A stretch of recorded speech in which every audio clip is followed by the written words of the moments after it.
Jian Wushuang entered the starry sky. How many people must have died? Jian Wushuang took a deep breath. Even he couldn't begin to imagine. One space-time dimension contained countless universes. A single continent was equivalent to countless spacetimes. But in an instant, everything was shattered. One could only imagine the immense responsibility Ghost Eye's senior brother had shouldered. Back then, he was just like you, full of ambition. He once encountered great fortune and never regarded the realm god continent as important, nor did he see the starry sky as the end. In the end, he made a terrible mistake, and the Divine Eye clan was dragged down with him. But they are all my children. At this point, the voice of the enormous star spirit trembled slightly. Jian Wushuang was astonished and asked, "Your children? I forgot to introduce myself. I come from the starry sky. I am the master of the giant god peak, one of the 12 star districts. The Divine Eye clan is a race I created. Your Ghost Eye senior brother and every member of the Divine Eye clan are my children." After hearing the introduction, Jian Wushuang first thought the other was being too polite. But then his eyes suddenly narrowed as he recalled what Weiss had once told him. The giant god, the ancestor of the giant god clan, was also a star spirit. Giant God Peak was the ancestral land of the giant god clan. And this enormous eye before him belonged to none other than that legendary giant god star spirit? Jian Wushuang was dumbfounded. This was the ancestor of the first clan of the starry sky, the giant god star spirit. Even the Divine Eye clan was a creation of this being. The weight of this revelation hit him hard. You're actually the giant god star spirit? Forgive my lack of discernment. I failed to recognize your esteemed presence. Jian Wushuang's tone became even more respectful. After all, he had grown up hearing stories about the giant god clan. He had always been curious about what kind of figure the ancestor of the giant god clan was, and now he had seen it firsthand. Humble, reserved, gentle, and approachable. Not like Weiss, who loved to act all superior. Though to be fair, Weiss was a master in his own right. Haha. No need to be so formal. In fact, I've seen you before. Back then, you even looked after my giant god clan members. This time, I hope you can take care of my Divine Eye clan children as well. There was a pleading glint in the giant god star spirit's eye. Jian Wushuang, understanding the implications, felt uneasy. His true form had only reached the peak of universe god, and even as a space-time god, what could he do? Yet here was a star spirit, asking for his help? He hurriedly replied, "Star Spirit Lord, just tell me directly. Whether you want me to release the Divine Eye clan members trapped in the 9-prison pagoda or the ones imprisoned in this world, I will not hesitate." In his view, if a star spirit was being so polite to him, especially one who was the ancestor of his Ghost Eye senior brother, he had to show respect. Besides, he and Ghost Eye senior brother were fellow disciples under Master Xianxia, so naturally, they had to look out for one another. Even if the giant god star spirit hadn't asked, he wouldn't have harmed the Divine Eye clan experts within the pagoda. If it wasn't too unreasonable, he had already planned to release them. If your Ghost Eye senior brother hadn't softened, then indeed, all the Divine Eye clan members should have been sealed inside the 9-prison pagoda. But alas, he was too soft-hearted. There isn't a single Divine Eye clan member in any of the 9 levels of the pagoda. The giant god star spirit's voice carried regret. It seemed as if he was both lamenting and blaming Ghost Eye for not following his advice, to suppress the Divine Eye clan members in the 9-prison pagoda. At least then, they would have survived. For a moment, Jian Wushuang couldn't comprehend and asked in surprise, "Ghost Eye senior brother softened? Then where did the Divine Eye clan go?" 1,000 thoughts raced through his mind. Could it be that Ghost Eye senior brother led the Divine Eye clan in a rebellion? Did they all escape the starry sky? It was possible. Ghost Eye senior brother was strong enough in the chaotic region to protect his clan. Moreover, the Divine Eye secret technique was perfectly suited for the chaotic region, allowing them to burn energy freely, as no one cared. Besides, the power in the chaotic region was infinite. He had initially thought the downfall of the Divine Eye clan was tied to the 9-prison pagoda, but now it seemed he had misunderstood. However, the giant god star spirit's next words shattered all his assumptions. Dead. I personally destroyed the divine I clan. The voice of the great divine spirit trembled. He had destroyed his own children with his own hands. He had slaughtered all the cultivators of the divine I clan. Ghost I had severed all ties with him after that and left the starry sky. When Jian Wushuang heard this explanation, he was utterly stunned. He found it hard to believe and didn't want to accept it. The large eyeball in front of him, who always looked like a kind old man, had committed such a ruthless act? Jian Wushuang took a deep breath, realizing he didn't dare speak at this moment. He was afraid the great divine spirit might destroy him as well. As the great divine spirit recalled the event, his tone turned sorrowful. But the divine I clan has revived in this world, relying on the myriad willow divine tree. They will soon make a comeback. This time, I hope you can give them a chance. Let them enter the 9-prison pagoda, rather than killing them all. What? Jian Wushuang wasn't shocked about the revival of the divine I clan, but rather about the myriad willow divine tree. Hadn't it been taken away by Weiss? How had it appeared in this world again? Seeing his confusion, the great divine spirit patiently explained, "Young one, don't you understand yet? You were chosen as a powerful warrior. The path ahead of you has long been laid out. On this path, you have Weiss helping you, your senior brother Ghost Eye, and even that mysterious prophet. They are all aiding you." Jian Wushuang wasn't foolish and quickly pieced everything together. "Lord Spirit, was it you who slew that realm beast back then?" Jian Wushuang asked, pointing at his own body. The great divine spirit blinked his enormous eyes, silently confirming it. Everything was just as the great divine spirit had said. His entry into this world had been arranged by the prophet. This world had been part of a plan devised by his senior brother Ghost Eye and Weiss. The myriad willow divine tree had been thrown into this world, reviving the divine I clan. Ghost Eye had granted him the realm beast's body and the 9-prison pagoda. The implication was clear. Even without the great divine spirit, his task would still have been to suppress all the experts of the divine I clan. And all of this had been premeditated by Ghost Eye and Weiss long ago. The prophet had merely been responsible for bringing him in. The road was indeed paved for him, but if he hadn't claimed the realm beast's body back then, would he have ever had the chance to meet Master Xianxia again? Lord Spirit, I'm curious. Why was I chosen to suppress the revived divine I clan? If they were to be suppressed, why let them revive in the first place? This was his final question. At the same time, a vague answer had already formed in his heart. Just after he had mastered the first level of the 9-prison pagoda, the great divine spirit had arrived, likely to clear his doubts. It's simple. The revival of the divine I clan was to allow you to quickly master the complete divine I secret technique. And the 9th turn divine I secret technique, since your senior brother created it, no one has been able to successfully cultivate it.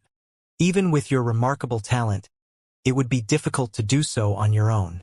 Even if you had the potential, your mysterious master wouldn't have the time to wait. He teaches his disciples with one goal: speed. He provides the best opportunities and the best treasures. I've seen it countless times before and am very familiar with his teaching methods. However, he hasn't appeared in the starry sky for a long time, so your senior brother was sent to assist you. As for Weiss, he was likely following the orders of the Divine King to help you. The great divine spirit mused. Jian Wushuang trembled slightly upon hearing the title God King. That being was none other than the founder of the starry sky. Even he had shown such respect toward Master Xianxia. It seemed Jian Wushuang had underestimated his master. But the core issue lay with the divine I clan. Senior brother Ghost I had chosen the method of sacrifice, allowing him to quickly master the divine I secret technique. Wasn't this method a bit too cruel? However, compared to the extinction of the race created by giant god star spirit, this was already quite kind. Since it's about suppression, what does Lord Star Spirit mean? Jian Wushuang asked anxiously. With a sorrowful tone, giant god Star Spirit replied, "I hope you do not devour their power. This, you must be overthinking it. I, Jian Wushuang, would never do something so disgraceful. Jian Wushuang patted his chest and assured confidently. However, the eyes of Giant God Star Spirit told him otherwise. The spirit did not trust him. Recalling that Giant God Star Spirit had said they had met before, and it was a long time ago, Jian Wushuang suddenly understood. Giant God Star Spirit must have felt a connection between their kind and him back when the Qixin Temple had dealings with Giant God Star Clan. That glance must have revealed the sacrificial act he had performed on behalf of King Bai. Now, the spirit was worried that Jian Wushuang might sacrifice the Divine Eye clan again, and had come specifically to plead with him. Such humility was almost embarrassing. Jian Wushuang, feeling a bit awkward, quickly promised, "Rest assured, Lord Star Spirit, I will not trouble the Divine Eye clan. When the time comes, I will place them all within the 9-prison pagoda. Once I've perfected the Divine Eye secret technique, I will certainly offer the 9-prison pagoda to you. I'm sure my senior brother Ghost I would also want you and your clan to receive the understanding of your ancestor." The real reason for the Star Spirit's courteous behavior was likely due to the influence of Ghost Eye. Ghost Eye was strong, and Giant God Star Spirit was naturally proud. Otherwise, the spirit would not have spared Ghost Eye when the entire Divine Eye clan had been wiped out. It was clear the spirit had not wanted to harm him. As expected, when Jian Wushuang mentioned Ghost Eye, Giant God Star Spirit became visibly happier. The spirit's thoughts about Ghost Eye were quite evident. You are truly a formidable individual chosen by that great figure. Your future achievements will certainly not fall short of those of your senior brother Ghost Eye. I have high hopes for you. As for the 9-prison pagoda, there will be someone else in need of it once your Divine Eye secret technique is complete. I won't say who it is, but when the time is right, you will naturally understand. Giant God Star Spirit gazed at Jian Wushuang more favorably now, sighing internally. If only Ghost Eye had been as clever, perhaps the entire Divine Eye clan wouldn't have been annihilated by the spirit's own hand. Jian Wushuang licked his lips. He wasn't one to flatter people without reason, but this colossal star spirit was not just any being, it was a star spirit, and the ancestor of Giant God Star clan. Surely, the spirit had many treasures. Being so respectful and clever, and as Ghost Eye's junior brother, shouldn't he receive a small token of appreciation to deepen their bond? Giant God Star Spirit glanced at Jian Wushuang and, after a brief pause, said, "I came here in a rush and didn't prepare anything worthy as a gift. I shall give you a special treasure instead. This is a leaf I took from the ancient texts of the starry sky." With that, a blue leaf, crisscrossed with 100 intricate veins, appeared in the star spirit's eyes. Though it was only the size of a palm, it contained endless mysteries. Jian Wushuang gazed at the leaf, swallowing hard, and quickly replied, "Lord Star Spirit, you are too kind. It's an honor just to meet you. How could I possibly accept such a gift?" He didn't reach out to take it, but the leaf floated to him nonetheless. "Young one, may your future path be as optimistic as your character." With those words, the enormous eyes of Giant God Star Spirit faded from Jian Wushuang's mind. All that remained was the blue leaf, brimming with the power of the starry sky. Safe travels. Jian Wushuang bowed deeply. Rising again, he eagerly reached for the leaf. As soon as he held it in his hand, he felt a surge of comfort. The leaf itself contained a unique spacetime. Even a spacetime god would be envious, as expected of a star spirit. Anything it produces is extraordinary. But I wonder what use this item has for me right now. Jian Wushuang pondered, his thoughts drifting to the starry sky tree mentioned by the giant star spirit. Back then, Weiss had also spoken of an ancient tree as old as the starry sky itself. Legend had it that the starry sky had been created in this very place because that ancient tree had taken root here. Thinking of this, Jian Wushuang became even more excited and immediately used his thought power to probe the leaf. In an instant, a terrifying will surged into his soul. If it weren't for the will of the realm beast protecting him, this single strike would have been fatal. It's too powerful. Unless I'm at my peak strength, my thought power can't penetrate it. He was both thrilled and slightly disappointed. The leaf, like the gray jar he possessed, was currently unusable, something he could only look at without converting it into combat power immediately. While he was grappling with both excitement and frustration, he noticed that the leaf could freely transform, remaining both formless and colorless. The transformations followed his very thoughts. Change. With a thought, Jian Wushuang willed the leaf to turn into armor. A blue set of armor appeared before his eyes. Change again. Swish. In an instant, the leaf transformed into a blue divine sword. The sword, brimming with the power of the starry sky, wasn't as powerful as his nurtured myriad tribulations sword, but it was still stronger than ordinary space-time treasures.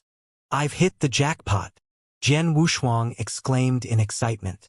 This leaf could change according to his will, not only transforming into armor to protect him but also into a weapon. Wait a second. I haven't even used a drop of blood to claim it as mine. How am I able to control the leaf? He paused, then quickly realized. It must have been the giant star spirit that had helped him accomplish this. Otherwise, even if he tried the most primitive method of using blood to recognize the leaf as his, it wouldn't have worked. Not to mention using his will to do so. After all, his thought power couldn't even penetrate the leaf's interior. After thinking it over, he gave a command. Relax your consciousness. Don't resist. Once again, his thought power cautiously probed the leaf. As expected, the same thing happened as before. The leaf repelled him, sending him flying out of its core. The leaf circled around him once as if to mock him, saying, Don't waste your energy. Even if I let you hit me, you'd never succeed. Jian Wushuang sighed in resignation, giving up entirely. He could only make simple use of this leaf from the starry sky tree. Transform into the vine of the myriad willow divine wood. Whoosh! The leaf, which had taken the form of armor, instantly extended a vine that began waving freely. Stop!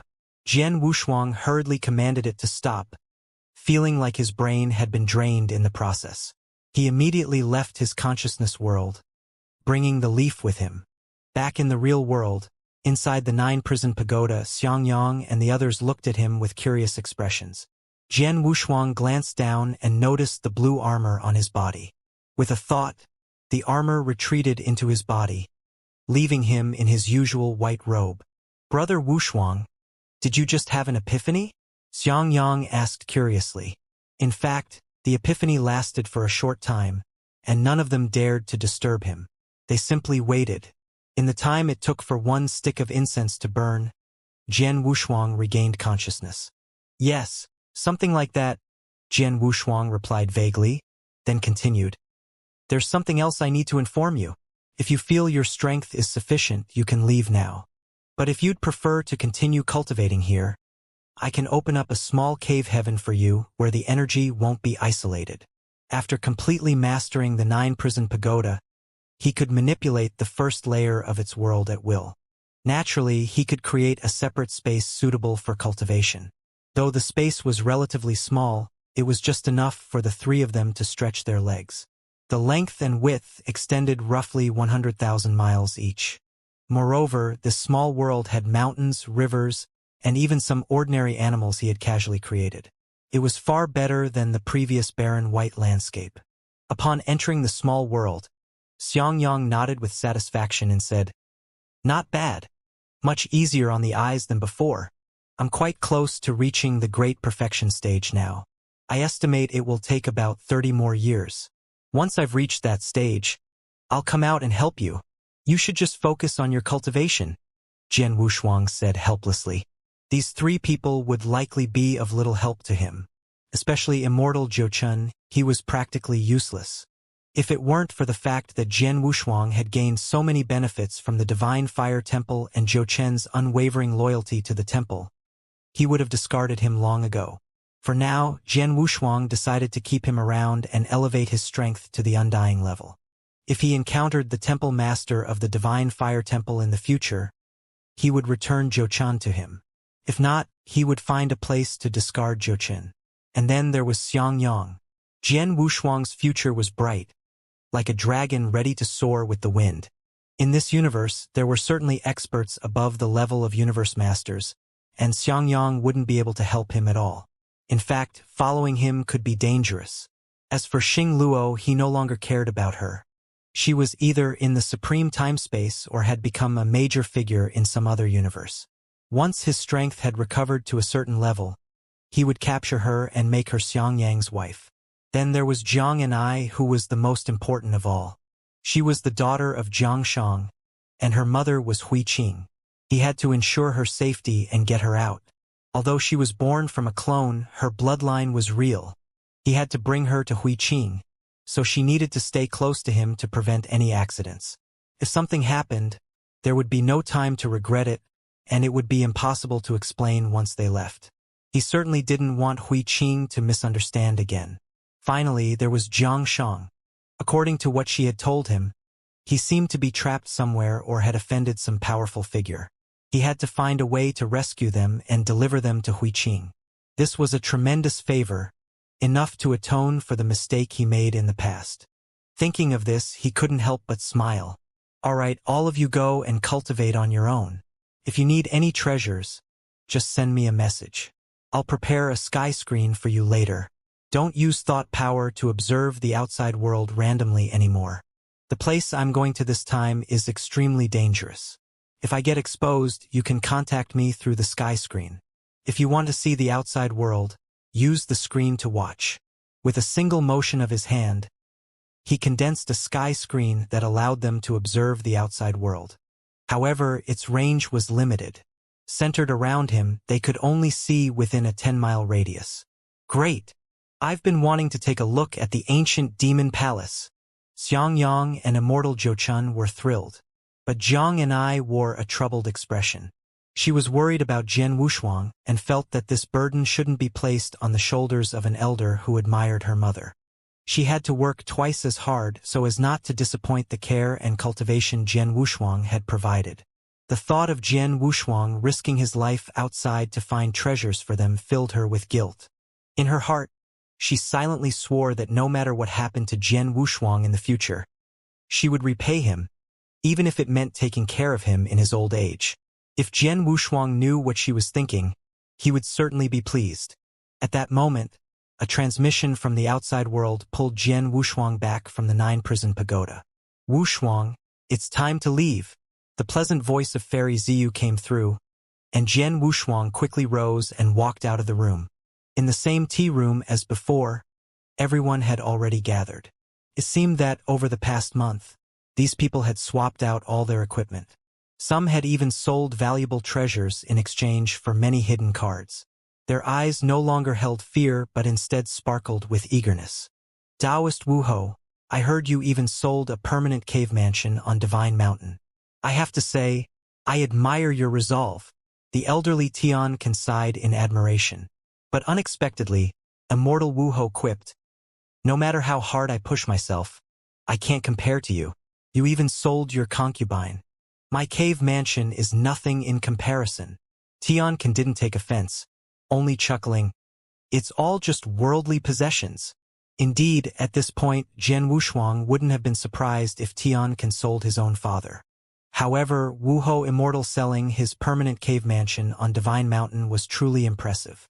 Although it was only a mid-mountain cave mansion, it was still permanent. If unused, it could be rented out, generating a steady stream of income over the years. Even a mid-mountain Ding-class cave mansion could fetch a sky-high price of 1 million immortal crystals.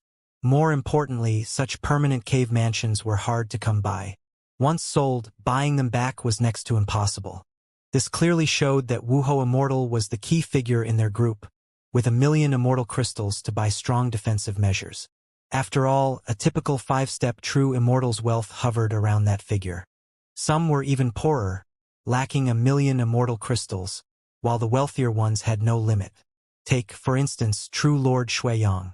A grand completion in the transcendence stage, he was likely the wealthiest among them. Rumor had it that he possessed a supreme treasure. A treasure coveted even by immortal beings.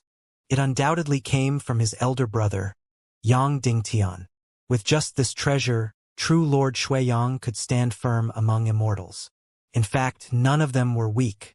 2 of the 4-step true immortals were top-tier experts, practicing 6-level origin Dao and cultivating the 3rd sequence up to the 5th stage. Their combat power was on par with an average 5-step true immortal. And as for Tian Ken, there was no need to elaborate. He even sold his concubine, fully prepared for this journey. Despite his shameless exterior, he had deep foundations and formidable combat strength. His aptitude was stronger than Wuho immortals, as he practiced 4-level origin Dao with unmatched divine power. In fact, on paper, Tian Ken was the strongest immortal in their group. Fairy Ziyu, like Wuho immortal, practiced 5-level origin Dao. She had a high net worth and extensive connections, having acquired plenty of life-saving treasures for this journey. Among the true immortals and true Lord Shuiyang, each had their preparations in place. Another grand completion stage cultivator, Tian Can's disciple, stood nearby. But as they looked around, it was clear Jian Wushuang hadn't made any preparations at all. But no one noticed him. All right, everyone, let's stick to the original plan. First register at the Divine Mountain, then we'll take action under the cover of night and leave Tiantan City. Got it. The group stood up together, leaving one by one through the back door of Fairy Ziyu's residence.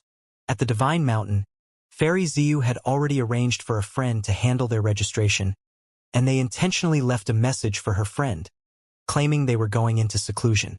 The earlier transaction for the treasures was also done for the purpose of going into seclusion. This explanation made sense now.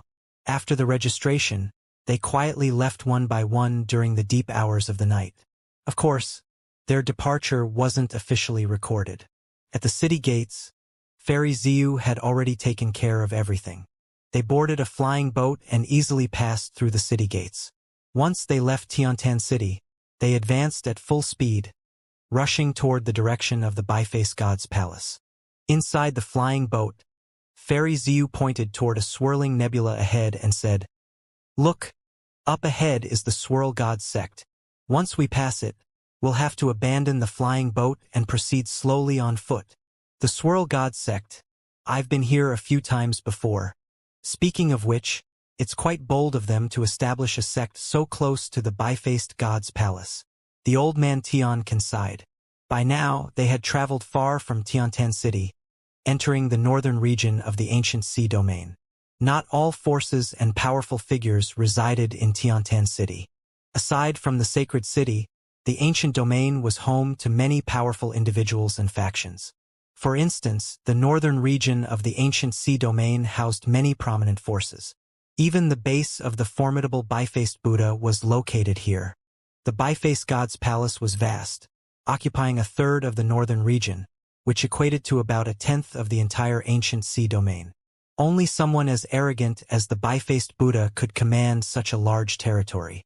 True Lord Shuiyang's older brother, Yang Dingtian, who was rumored to be the strongest in the ancient sea domain, merely owned a mansion the size of a battlefield 1,000 miles wide within Tiantan City. He used it to recruit powerful figures and cultivate his personal retainers. Yang Dingtian's forces were considered elite, so having a large territory wasn't necessary for him. However, he had many ways to amass wealth, and many of the sects outside the city had connections with him. But Yang Dingtian had never been able to extend his influence into the northern region. Apart from the Bifaced God's palace, there were 6 major powers in the northern region. Though these powers had no direct connection to the Bifaced God's palace, establishing a sect in the northern region required forming some sort of relationship with them. Even though the Bifaced Buddha was known for his erratic personality and disdain for socializing, his subordinates were different. Take, for instance, the Swirl God sect they passed by, which was one of the 6 major forces in the northern region outside of the Bifaced God's palace, with a Tao Lord-level expert overseeing the sect. There were hundreds of Xianxia true immortals within its ranks. Across the entire ancient sea demon domain, it was considered a notable power. At this point, Wu Ho True Lord spoke up. "I have a friend in the Swirl God sect who holds a fairly high position. He once told me that the reason the Swirl God sect managed to secure a foothold in the northern region is because their holy maiden has a relationship with Qifeng, one of the 4 guardians of the Bifaced God's palace. I didn't expect you, Brother Wu Ho, to be so well informed about such matters." Tian Can old man teased. Everyone else was already used to it. Fairy Ziyu, upon hearing this, couldn't help but sigh. I know that swirl holy maiden. She was once a maidservant in the city lord's mansion, and we both became sworn daughters to old lady Inhua. But she took a more extreme path, and not long after, she was expelled.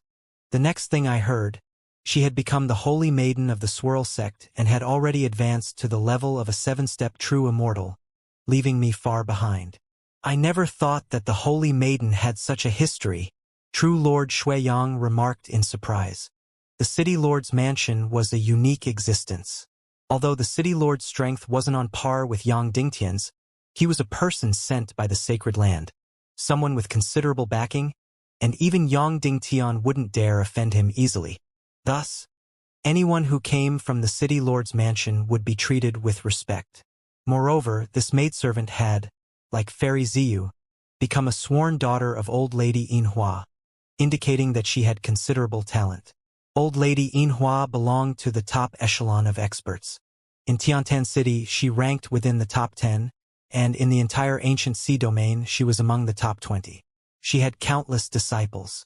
Only the most outstanding, or those recommended by others, could become her sworn daughters. Of course, it was merely an honorary title. Like Fairy Ziyu, who had already become a 4-step true immortal, there was no longer a need to rely on old lady Inhua for survival.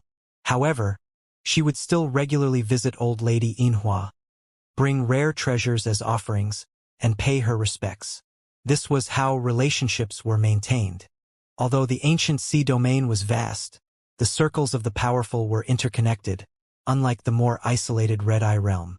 After passing the Swirl God sect, Fairy Ziyu retracted the flying boat and began low-altitude flying.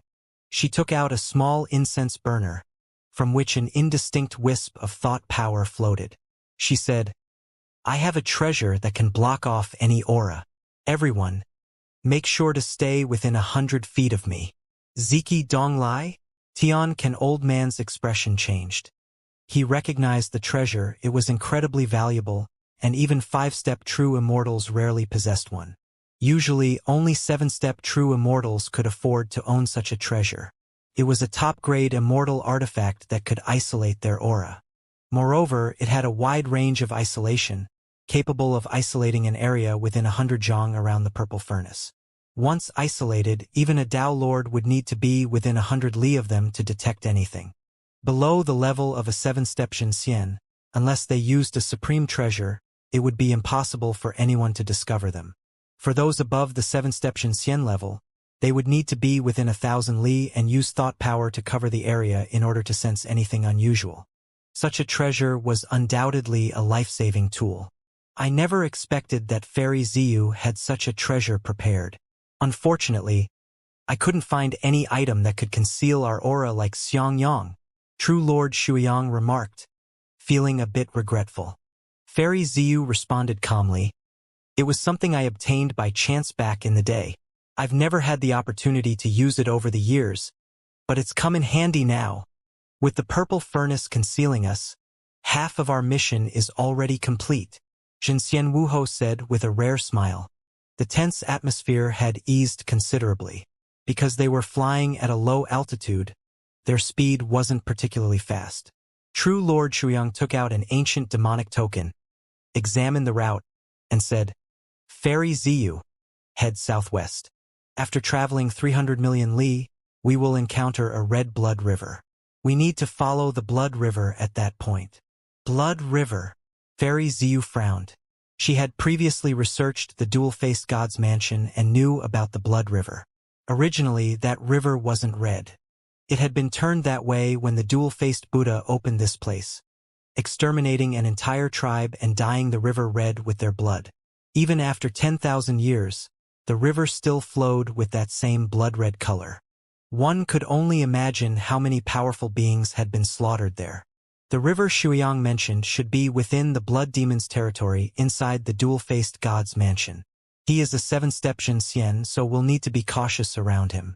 However, along the path ahead, there shouldn't be any particularly powerful Xianxians. The elder Tian Can shared the information he knew as well. Ziyu Immortal nodded and increased her speed considerably. After traveling for a day, the group finally entered the two-faced god's mansion. Although it was called a mansion, it actually resembled a vast, ancient territory. This place had not been developed by any sect, and some demons still lived here. However, their strength was very weak and posed no threat to the group. The only worry was encountering a Xianxia within the two-faced god's mansion. If they were discovered, it would trigger a chain reaction. On their way to the Blood River, they had already passed several Xianxia abodes. These were the obvious Xianxia abodes, but some Xianxia had eccentric personalities, much like the two-faced Buddha, and likely no one even knew where their abodes were. The group was most afraid of this scenario. If they stumbled upon an eccentric Tao master who had opened a hidden abode near the outskirts of the two-faced god's mansion and disguised their identity, they would all be doomed once discovered. The powerful beings following the two-faced Buddha were hardly normal, especially his 4 guardians, each of whom was a top-tier Tao master with countless killings under their belt.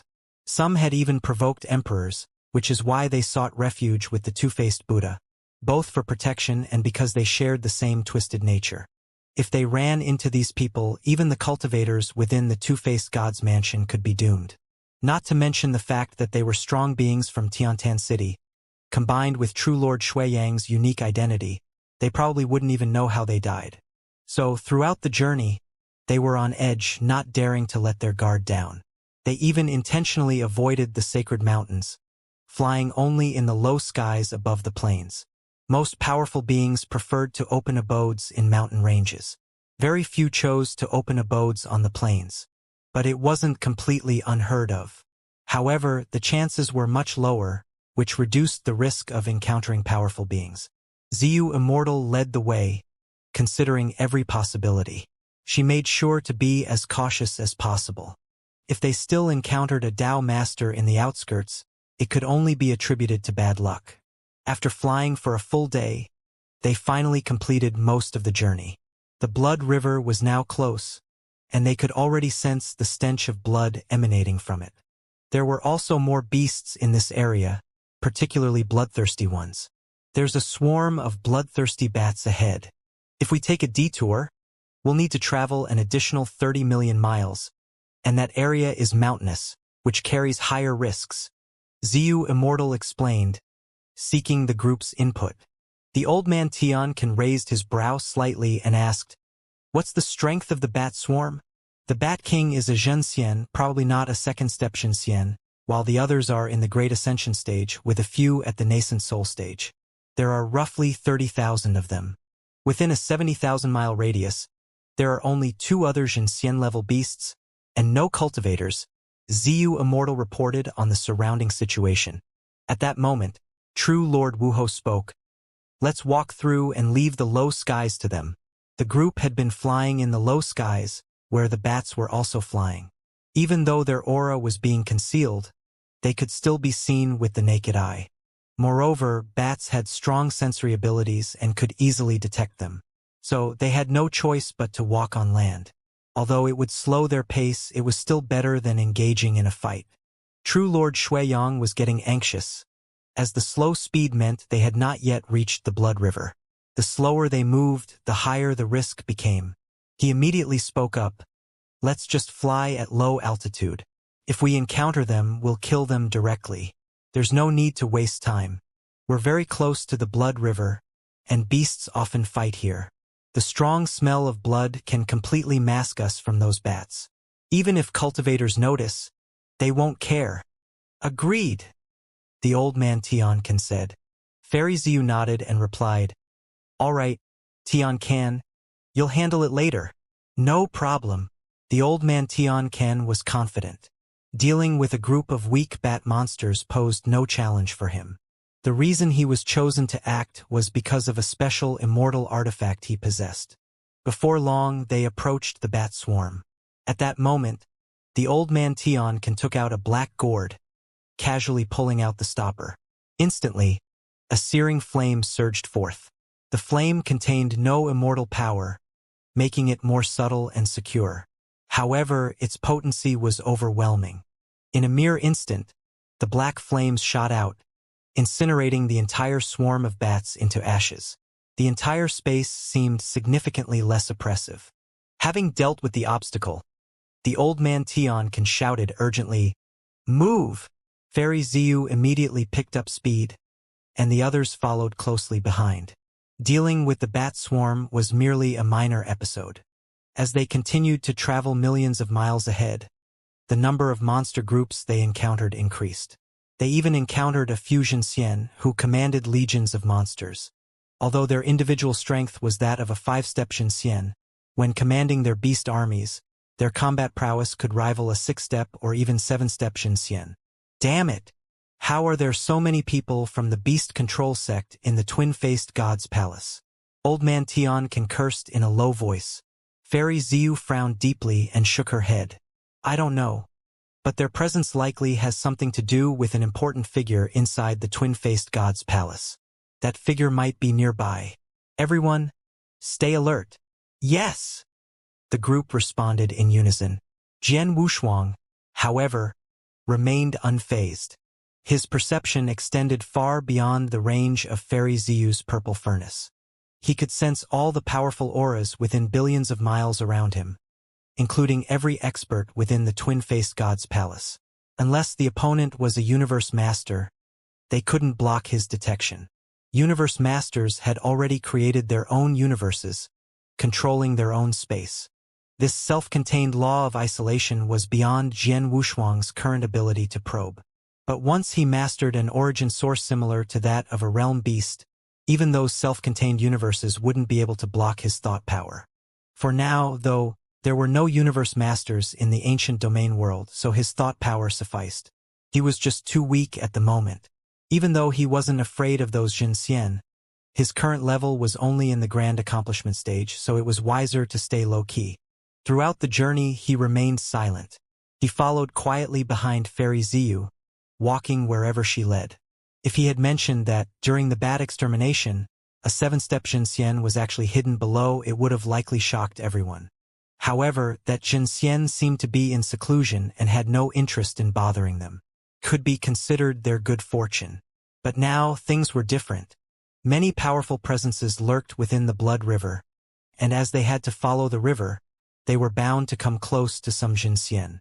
Fortunately, the distance wasn't enough for those experts to notice them. 3,000 miles ahead, there's an 8-step Jin Xian. Jian Wushuang's heart stirred. Beside that Jin Xian were dozens of 7-step Jin Xian-level monsters, likely belonging to a beast control sect expert. 10,000 miles away, there was even a 9-step Jin Xian. Not only could Jian Wushuang detect their locations, but he could also overhear their conversations. Ancestor of the Blood River? This was a name he hadn't heard before.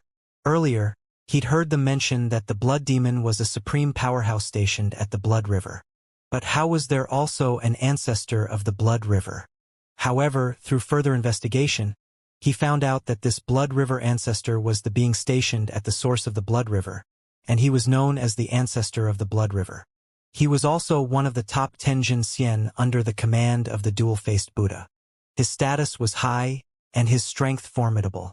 He practiced the second-tier origin source Tao and had cultivated the Divine Eye Secret technique, which was a second-sequence inheritance.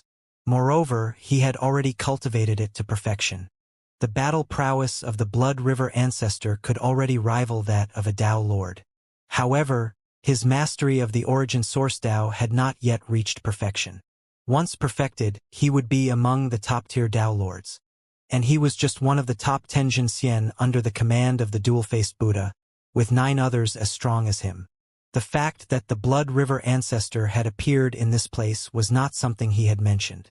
Naturally, the others were unaware. If they had known, the pressure would likely have been enough to drive them all to despair. Whoosh! In the distance, a river of blood began to emerge, and everyone let out a sigh of relief. But this was only the beginning. Finally here, Brother Shuiyang, how much farther do we have to go? Old man Tianchan asked. True Lord Shuiyang's expression remained grim as he replied in a cold tone. Not far now. From here we just follow the Blood River, and we'll reach Yunhai Mountain, the residence of the dual-faced god's palace. The ancient demon hall is located there. Roughly 1 billion miles left.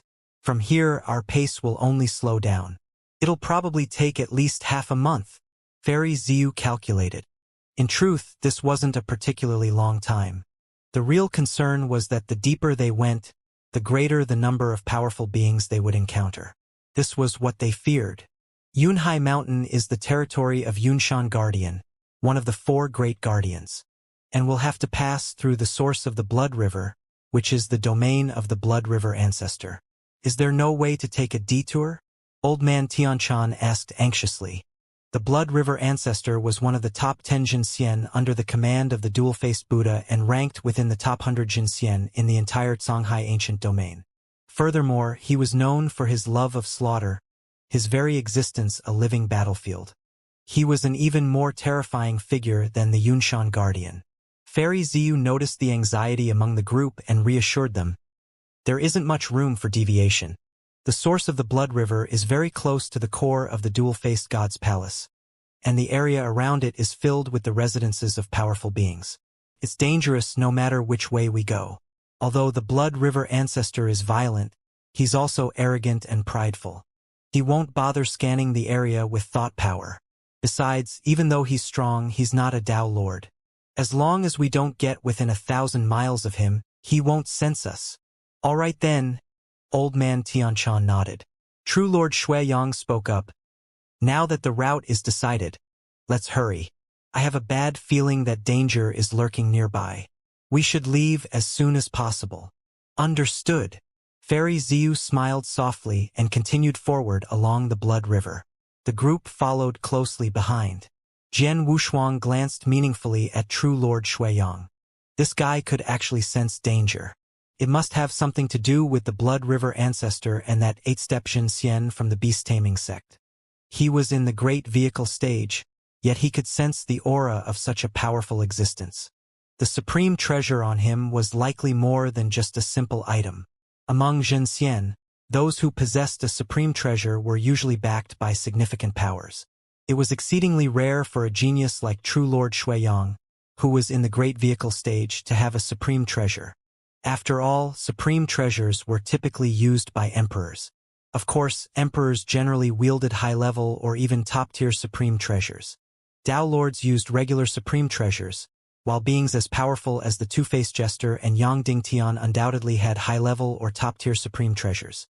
Within the Holy Lands, emperors were few in number and mostly trained within the Holy Lands themselves. Thus, there were no emperor-level powerhouses in the ancient regions.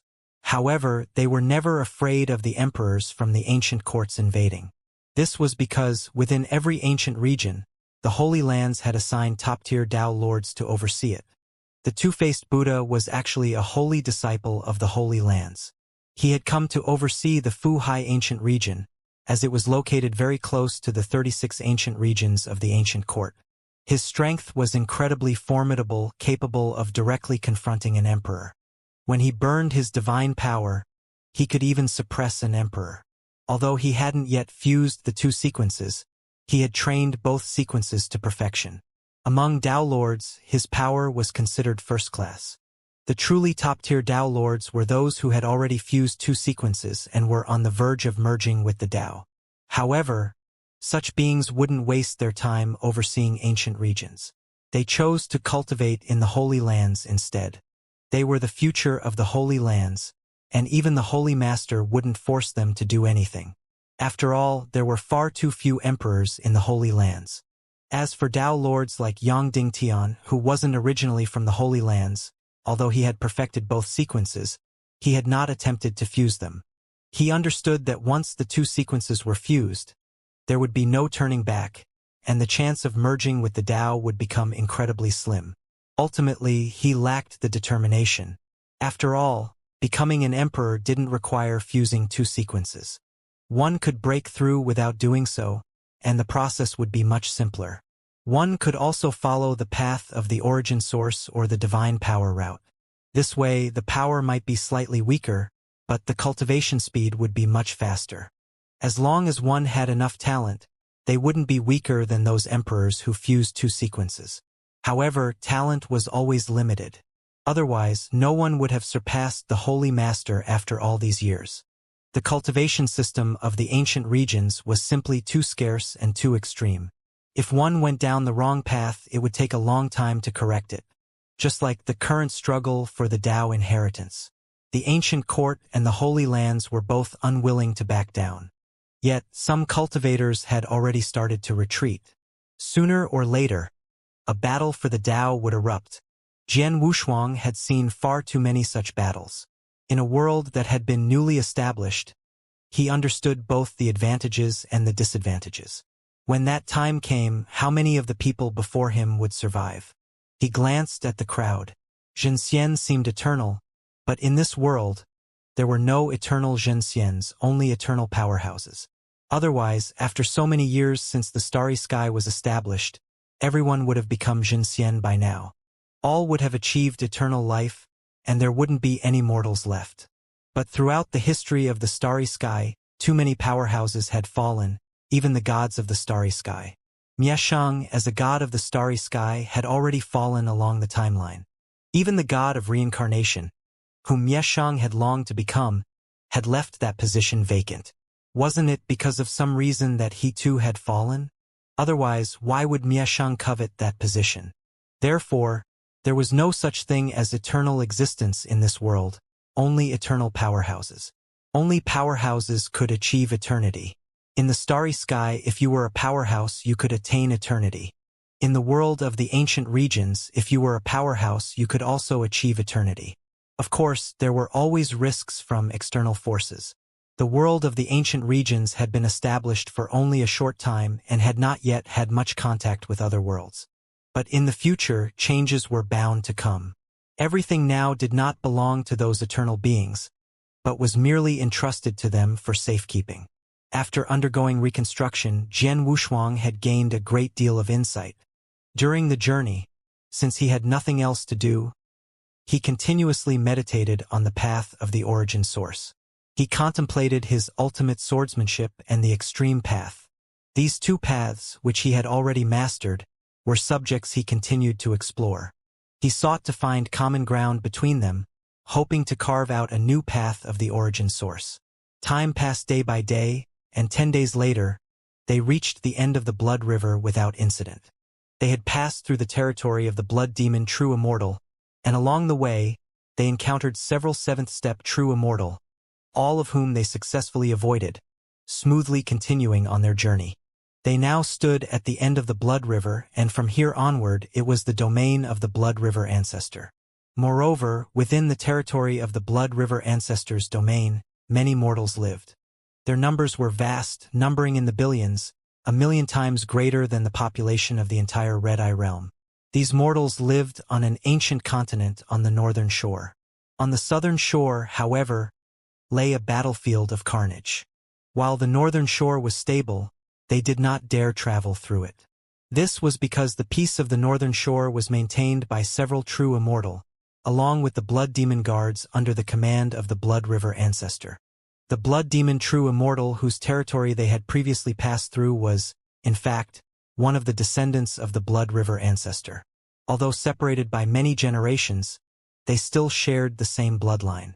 Moreover, this Blood Demon True Immortal was the strongest among the countless descendants of the Blood River Ancestor. His talents were exceptional, and he was deeply favored by the Blood River Ancestor, who entrusted him with the strongest of his Blood Demon Guards. This was how the title of Blood Demon True Immortal came to be. The general of the Blood Demon Guard was Blood Demon True Immortal, but he was not the strongest. There were also 3 deputy generals, each of whom was an 8th-step True Immortal. Any one of them was not someone they could afford to provoke. Naturally, they dared not pass through the Blood Demon Guard-patrolled northern shore. They could only sneak along the southern shore. Halfway through their journey, Old Man Tionkin couldn't help but curse. "Damn it! Our luck is terrible. The southern shore is currently undergoing a Blood Demon trial.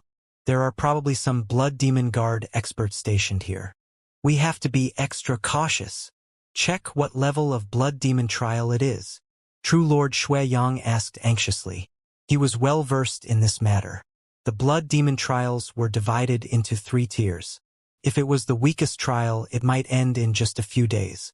However, if it was the strongest type, not only would it last longer, but the number of participants would also be vast. Naturally, this meant many blood demon guards would be present. There was even a chance that 2 of the 3 deputy generals might arrive. And those were 8th step true immortal. Ziyu was at the front, carefully scouting the area. After a while, she returned and said, I didn't detect any blood demon guard experts, but I did discover someone from the beast taming sect, and he's quite powerful. Who? True Lord Wu Ho raised an eyebrow and asked. 8th step true immortal Wu Taidu. Ziyu Immortal answered, a trace of excitement flickering in her eyes, because True Lord Wu Ho's clan belonged to the beast-controlling sect. However, True Lord Wu Ho wasn't suited to controlling beasts, so from a young age, he entered Tiantan City and apprenticed under a powerful true immortal. Yet, he never severed ties with the beast-controlling sect. The senior they encountered from Wu Ho's clan might be able to show some leniency. For a moment, everyone turned to look at Wu Ho True Immortal. It's him. Wu Ho True Immortal's brows furrowed with anger.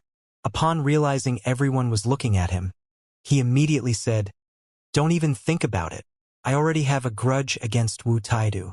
If he discovers I'm here, he will undoubtedly seize the opportunity to eliminate me. The old man Tian Can was surprised. That shouldn't be the case.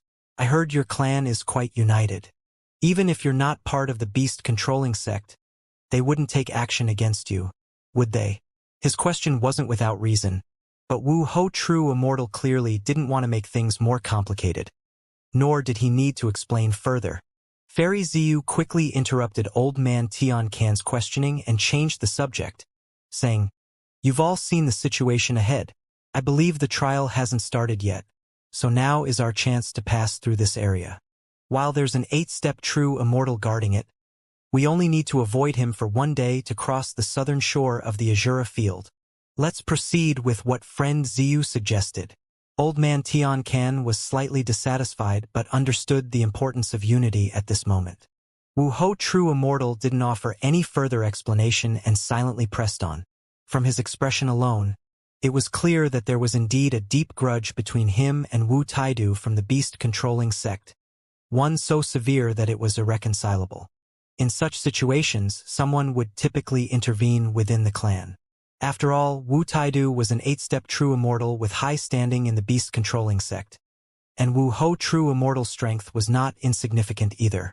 As a 5th-grade origin source Dao cultivator, his God-Eye secret technique had already reached the pinnacle and he was still young. He was expected to reach the level of 7-step or even 9-step true immortal in the future. One was the clan's current top combat force, while the other was its future pillar. For such figures to harbor irreconcilable hatred, there had to be a compelling reason behind it. Since Wu Ho True Immortal wasn't talking, the others refrained from probing further. Besides, they were in a hurry, so no one gave it more thought. As they carefully crossed the southern shore of the Azura field, tens of thousands of flying ships appeared above the northern shore. Each flying ship carried 10,000 people. Tens of thousands of flying ships amounted to millions of individuals. The flying ships bore the insignia of the Blood Demon Guard. There was no need to ask. These were the Blood Demon Guard's ships. The people inside shared similar auras. The majority were nascent souls, and a portion were cultivators in the Mahayana stage. Millions of them. Such vast numbers meant that nearly all the strong individuals from that ancient continent on the northern shore had been swept up. At the top of the flying ships, Captain, all 17 nascent soul cultivators from the 7th Ascension formation have been gathered. The cultivators from the 14th Ascension formation have also been collected, 4,000 Mahayana stage cultivators.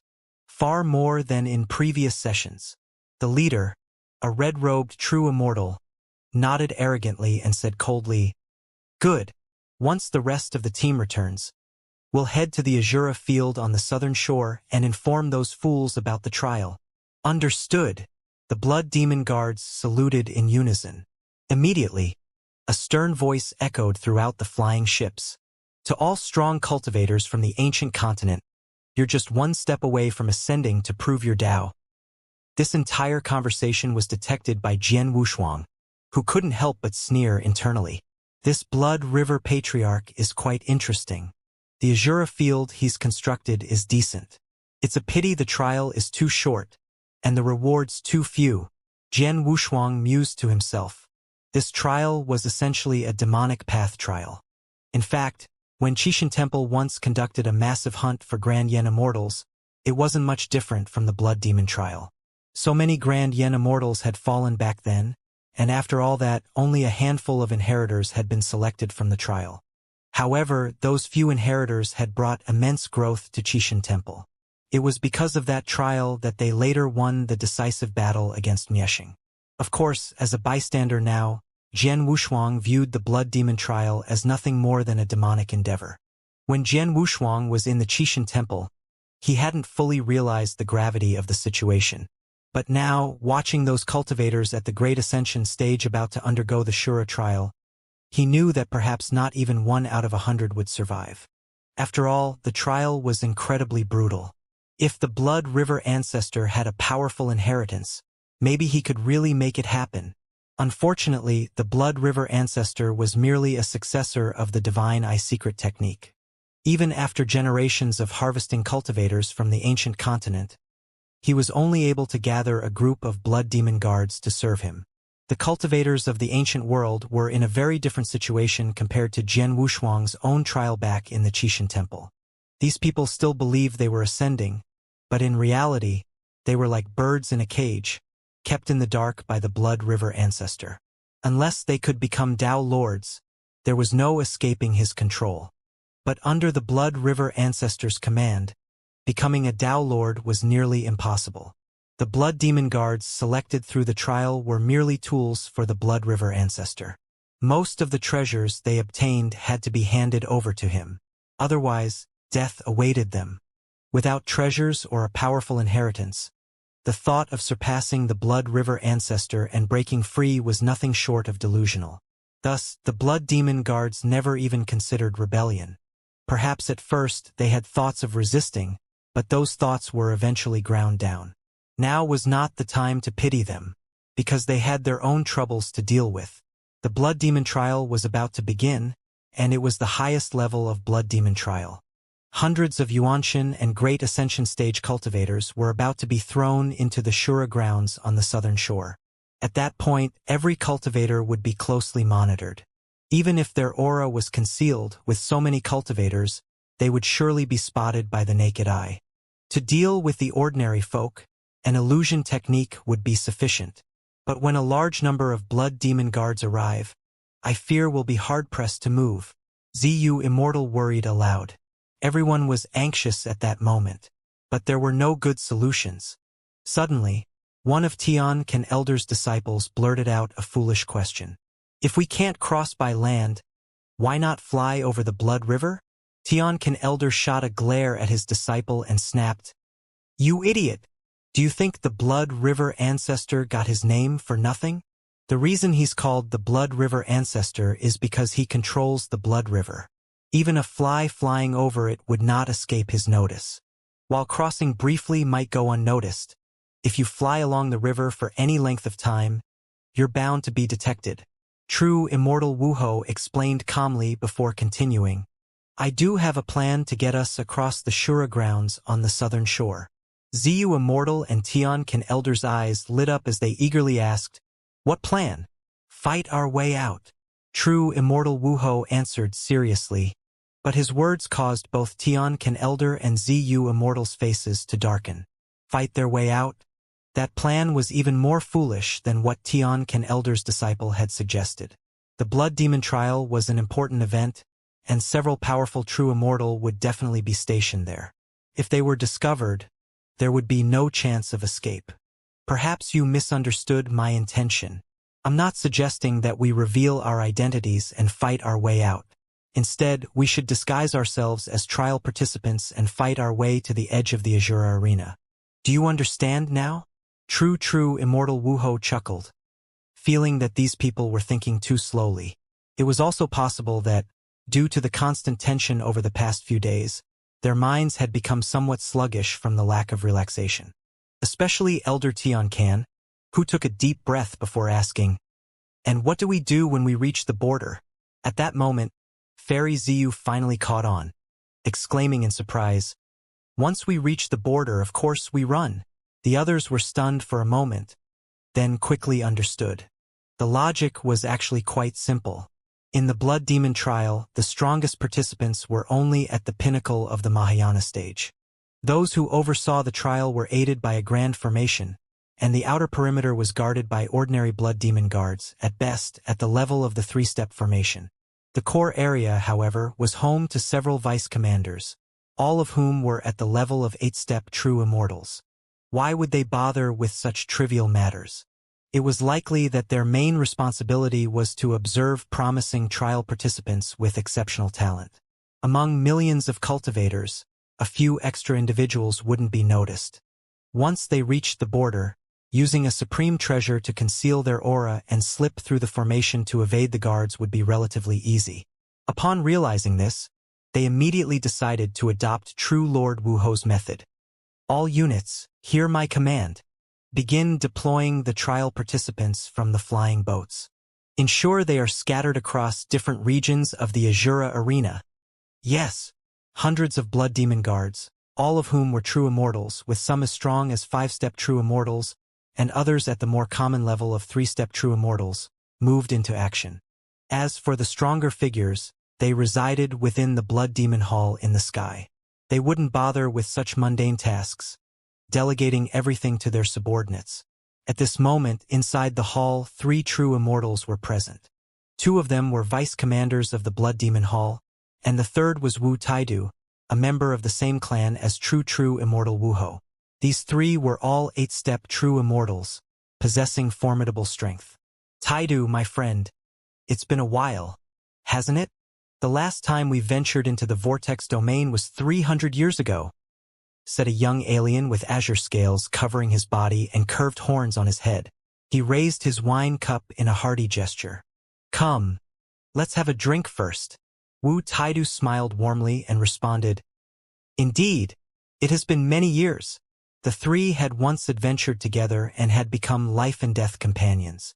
This time, Blood River Patriarch had a collaboration with the beast taming sect, and Wu Taidu had been sent, giving the 3 of them a rare opportunity to sit down and share a drink. By the way, I heard this trial is of the highest level, and it's being presided over by Brother Jia. Looks like he'll be gaining quite a few talented subordinates this time, Wu Taidu said enviously. Though Wu Taidu was a strong member of the beast taming sect, naturally gifted in beast control and now an 8-step true immortal, commanding several 7-step true immortal demonic beasts, he still couldn't compare to the vice commanders of the Blood Demon Guards. While he might have more subordinates than them, their quality was far inferior. The most critical issue was that maintaining these beasts consumed vast amounts of resources. Every day, feeding his legion of demonic beasts was an immense expense. It was nothing like being a blood demon, where they had their own territories and could venture out for battles and adventures. Whatever treasures they obtained, they would merely hand over to the more powerful figures. It was a dream setup. The azure-scaled warrior laughed at Wu Taidu's words, pointing at the handsome young man with a pale blue face across from him. Jia, since Brother Taidu is here, you should show some generosity. You've had a stroke of good fortune lately. Please, don't tease me. Jia True Immortal responded humbly. While the talents from the trial may be under my command, they ultimately serve as the Patriarch's guards. How could I dare to benefit from it? Though he was modest, Jia's exceptional talent and strength were undeniable. He had emerged from the Azura arena and, in less than a millennium, had already reached the 8-step true immortal level. He was highly gifted, incredibly powerful, and greatly favored by the Blood River Patriarch. He was also one of the Patriarch's closest confidants and was regarded as the most likely candidate to ascend to Tao Lord in the future. Once someone stepped into the Tao Master realm, they would soar to great heights. At that point, they wouldn't need to remain with the Blood Demon Guards anymore. They could stand on equal footing with the Ancestor and serve the two-faced Buddha directly. You sure know how to talk. No wonder the Ancestor values you, teased the Azure Scale expert. The 3 of them chatted casually as they drank. Before long, the conversation turned to the current collaboration with the beast taming sect. I'm not too sure about the specific details, but when I came, the sect master actually lent me their prized divine beast. Wu Taidu revealed with a mysterious glint in his eyes. The Azure Scale expert exclaimed in surprise, "Brother Taidu, don't fool me. A divine beast is comparable to a Tao master. Would your sect master really lend it to you? I've heard that the beast-taming sect currently has 4 divine beasts, each in the hands of true immortals at the 49-step level. However, the soul imprint belongs to the sect master, so it's not unusual for them to lend them out." Ge True Immortal nodded faintly. A divine beast was a treasure wherever it was. It could be considered a special life form among the demon race. Its life level alone was 1,000 times higher than that of a normal being. Back in the Crimson Eyes realm, it wasn't unusual for life levels to reach 5,000 times higher, but that was because of Immortal Jiu Chen's presence. His knowledge was vast. As the true spirit of the Divine Fire Hall, he controlled many of the formations and inheritances left behind by previous masters of Divine Fire. That's how he was able to create a heaven-defying soul advancement grand formation.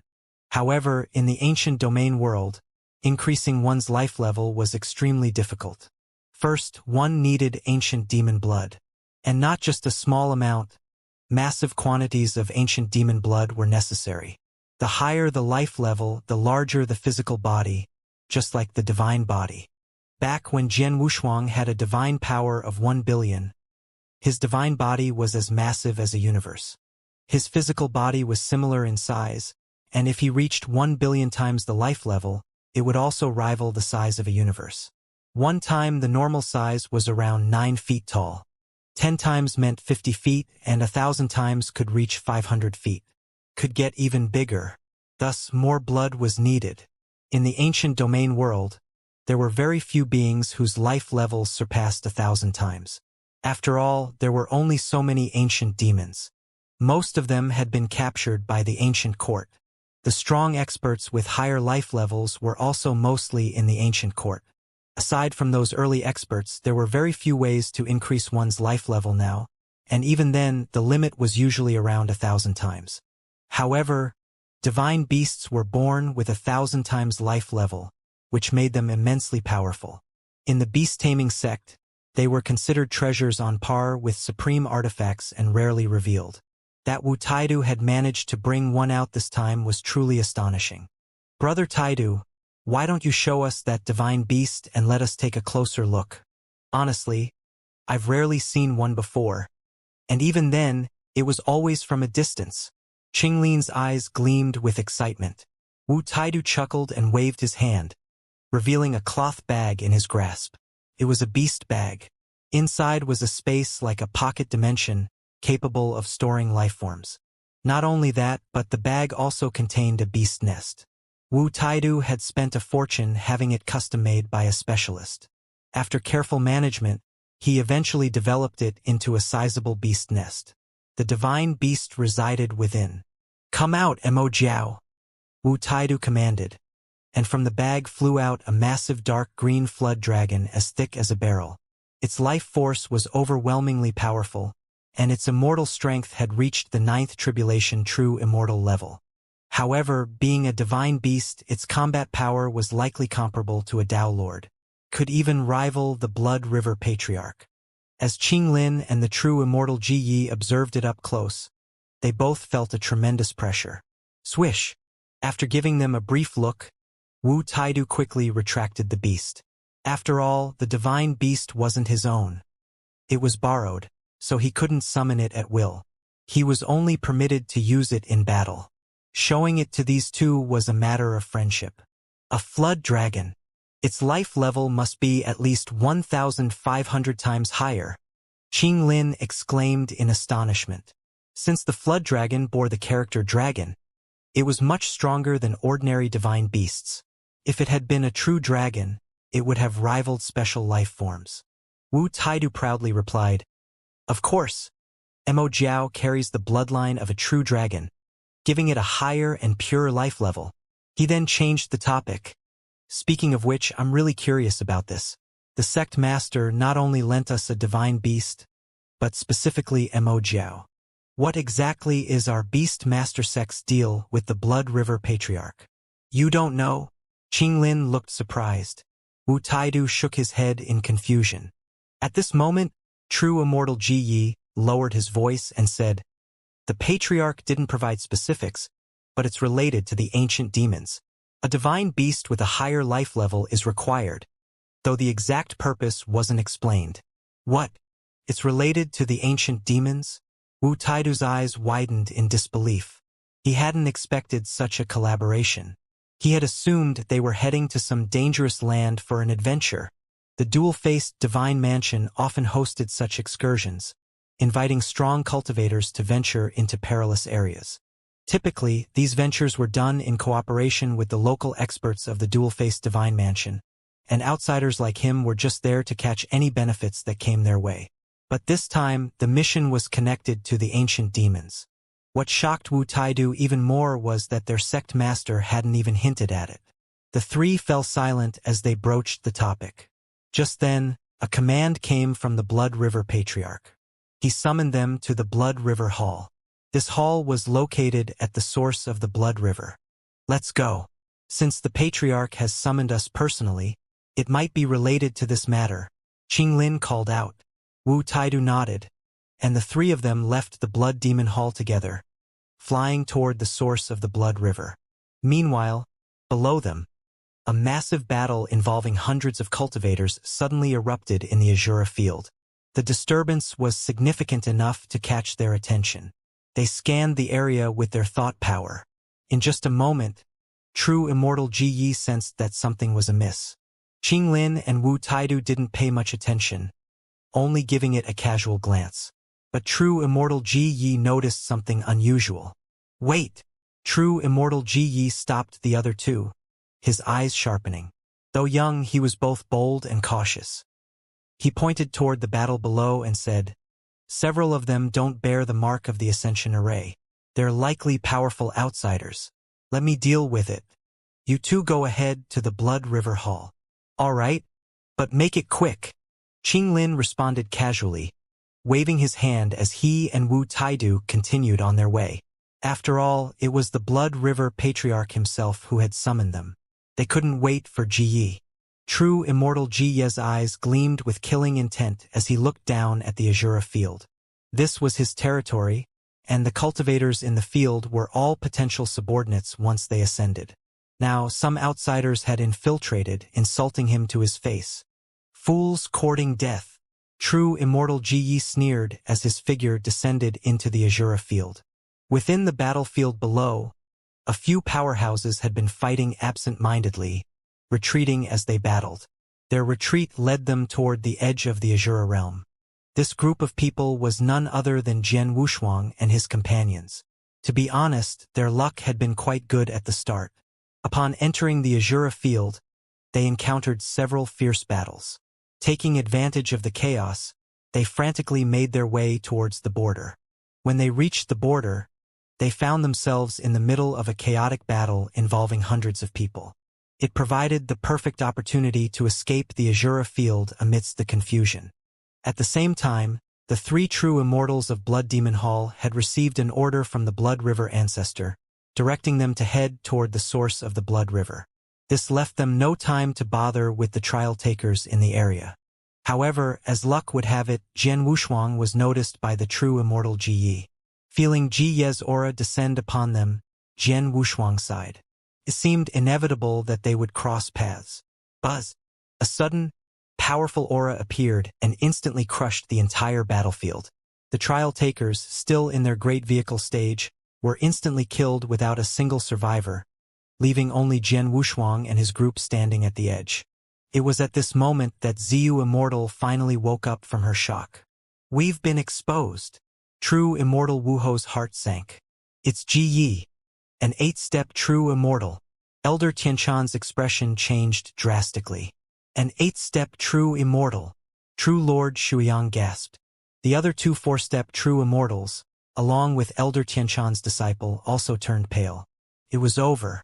There was no doubt about it. This time they were truly in trouble. Among them, some had powerful backgrounds, and others had strong cultivation and deep foundations. Against ordinary 6-step or even 7-step true immortals, they wouldn't be afraid. But they had run into an 8-step true immortal. There was no hope of resisting, only escape. Run! Everyone was left with one thought: escape as quickly as possible. They needed to run as far as they could. Resisting was tantamount to courting death. Swoosh! The first to move was Elder Tianshan's disciple. He was only in the great vehicle stage, surrounded by others of the same stage, and could easily blend in. Besides, he was just a minor figure, unlikely to draw any attention.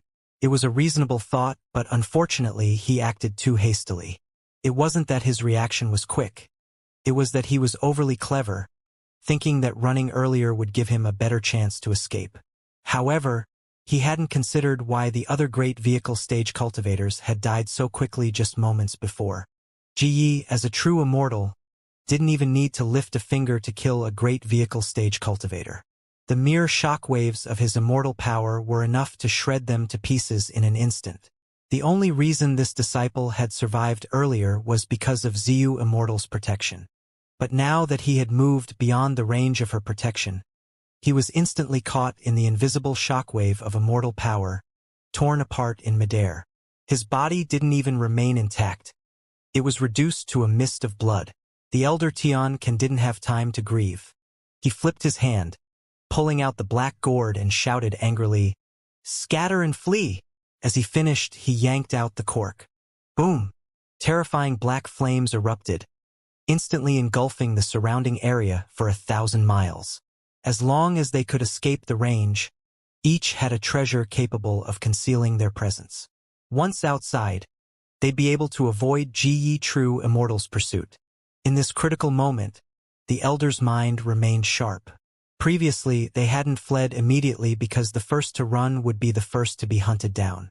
His foolish disciple, who had always stayed close by, never experienced being chased and didn't understand this. Now he was dead, and it was a pointless death. The black flames spread, instantly consuming the nearby space. The chaotic space caused everyone to begin scattering. Before Xiu Immortal escaped, she didn't forget to grab Jian Wushuang. But as for the two four-step true immortals, she was genuinely powerless to help them. Bringing a universe master along didn't weigh on her too much, as it wouldn't consume much of her strength. Stay close to me. As long as we make it out of this 1,000-mile range, we'll have a chance to survive. Jian Wushuang felt a warmth in his heart. He hadn't expected Xiu Immortal to still be willing to bring him, a mere universe master, along to escape at a time like this. He immediately followed her. As for the others, he merely glanced at them, but he kept his thought power locked on True Lord Xueyang. If True Lord Xueyang couldn't escape, this whole trip would be for nothing, so he couldn't let him die. The others, however, were not his concern. Wu Ho, True Immortal, with his solid background from a prestigious family, wasn't doing too badly either. When he fled, a shield appeared under his feet, instantly accelerating his speed beyond that of even the 7-step True Immortals. Even Ji True Immortal would have a hard time catching up to him. Elder Tian wasn't far behind either. Using some unknown runes, he managed to enter a dimensional shield, slipping through the cracks of space to escape. True Lord Xueyang was even more outrageous. He directly activated the supreme treasure within his body, transforming into a streak of blood-red light. Those with experience could instantly recognize it as the blood shield, and his speed became the fastest among them. But no matter how fast they fled, they were all awaiting judgment. If Ji True Immortal seriously chased after anyone, the one being pursued would almost certainly die. Each of them has a treasure?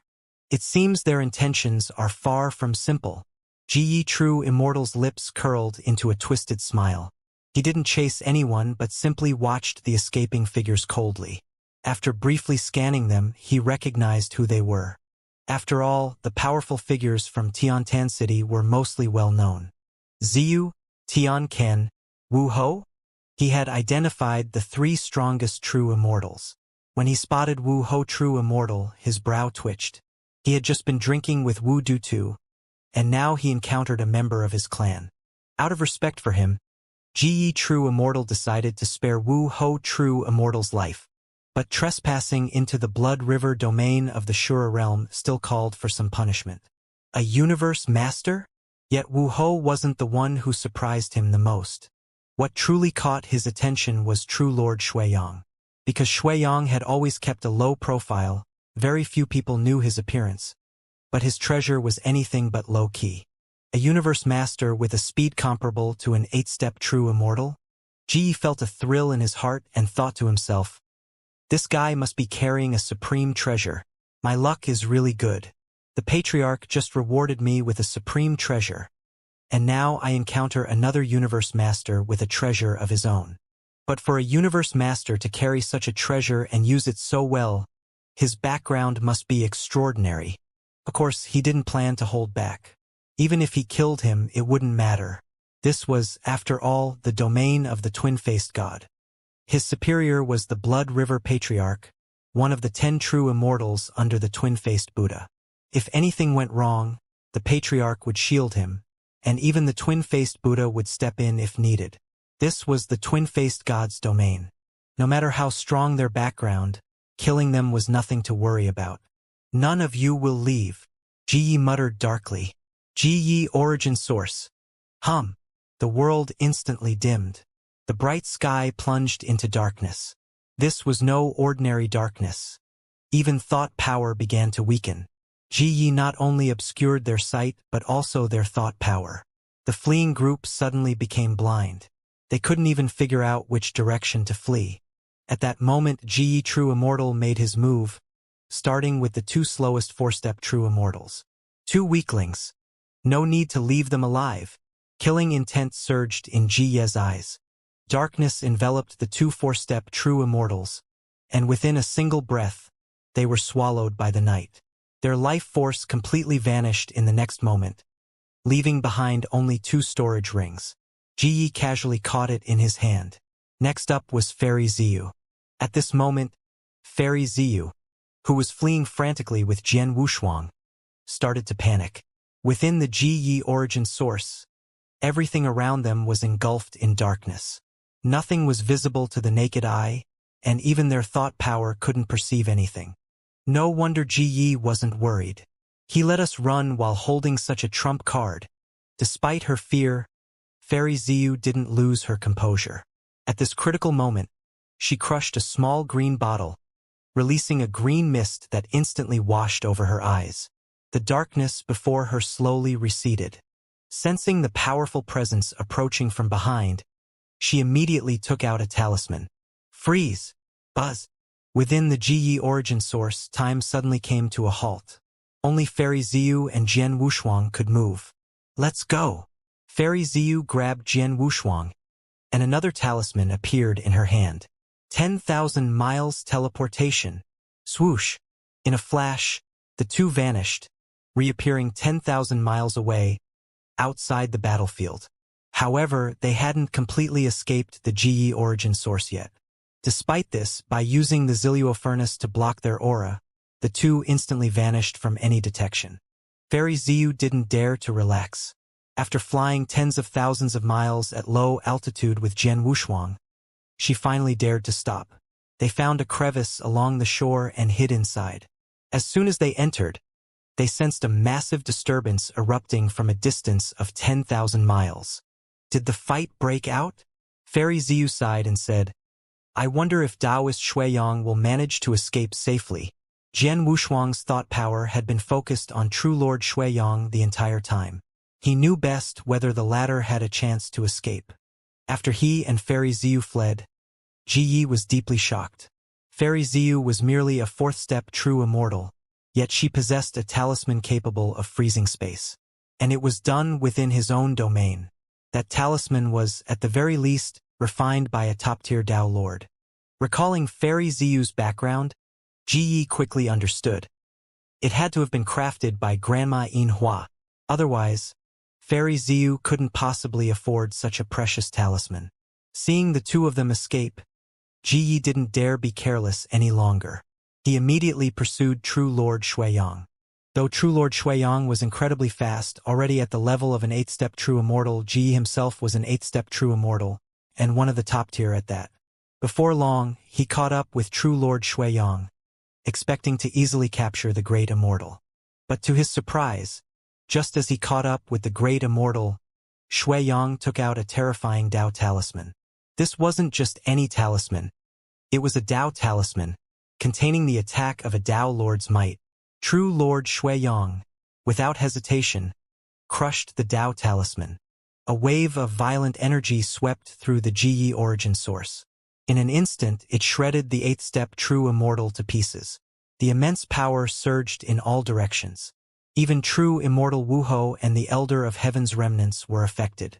Fortunately, they were far enough away, and the attack was aimed solely at Ji, so neither of them was harmed. As for true Lord Shuiyang himself, he was protected by a golden light. The power of the Dao talisman couldn't harm him in the slightest. Despite having annihilated Ji, true Lord Shuiyang couldn't feel any joy. After sending a message to the Elder of Heaven's remnants and true Immortal Wuho, the three regrouped and left the battlefield together. Meanwhile, Jian Wushuang and Fairy Ziyu, hidden in the crevice within the distant mountains, were still waiting. Once Jian Wushuang realized they were safe, he was considering how to remind Fairy Ziyu that they should regroup with the others. But before he could speak, Fairy Ziyu already knew. They escaped. Let's go find them and regroup. After Fairy Ziyu finished speaking, she immediately took him away from the hidden crevice. Jian Wushuang's heart stirred.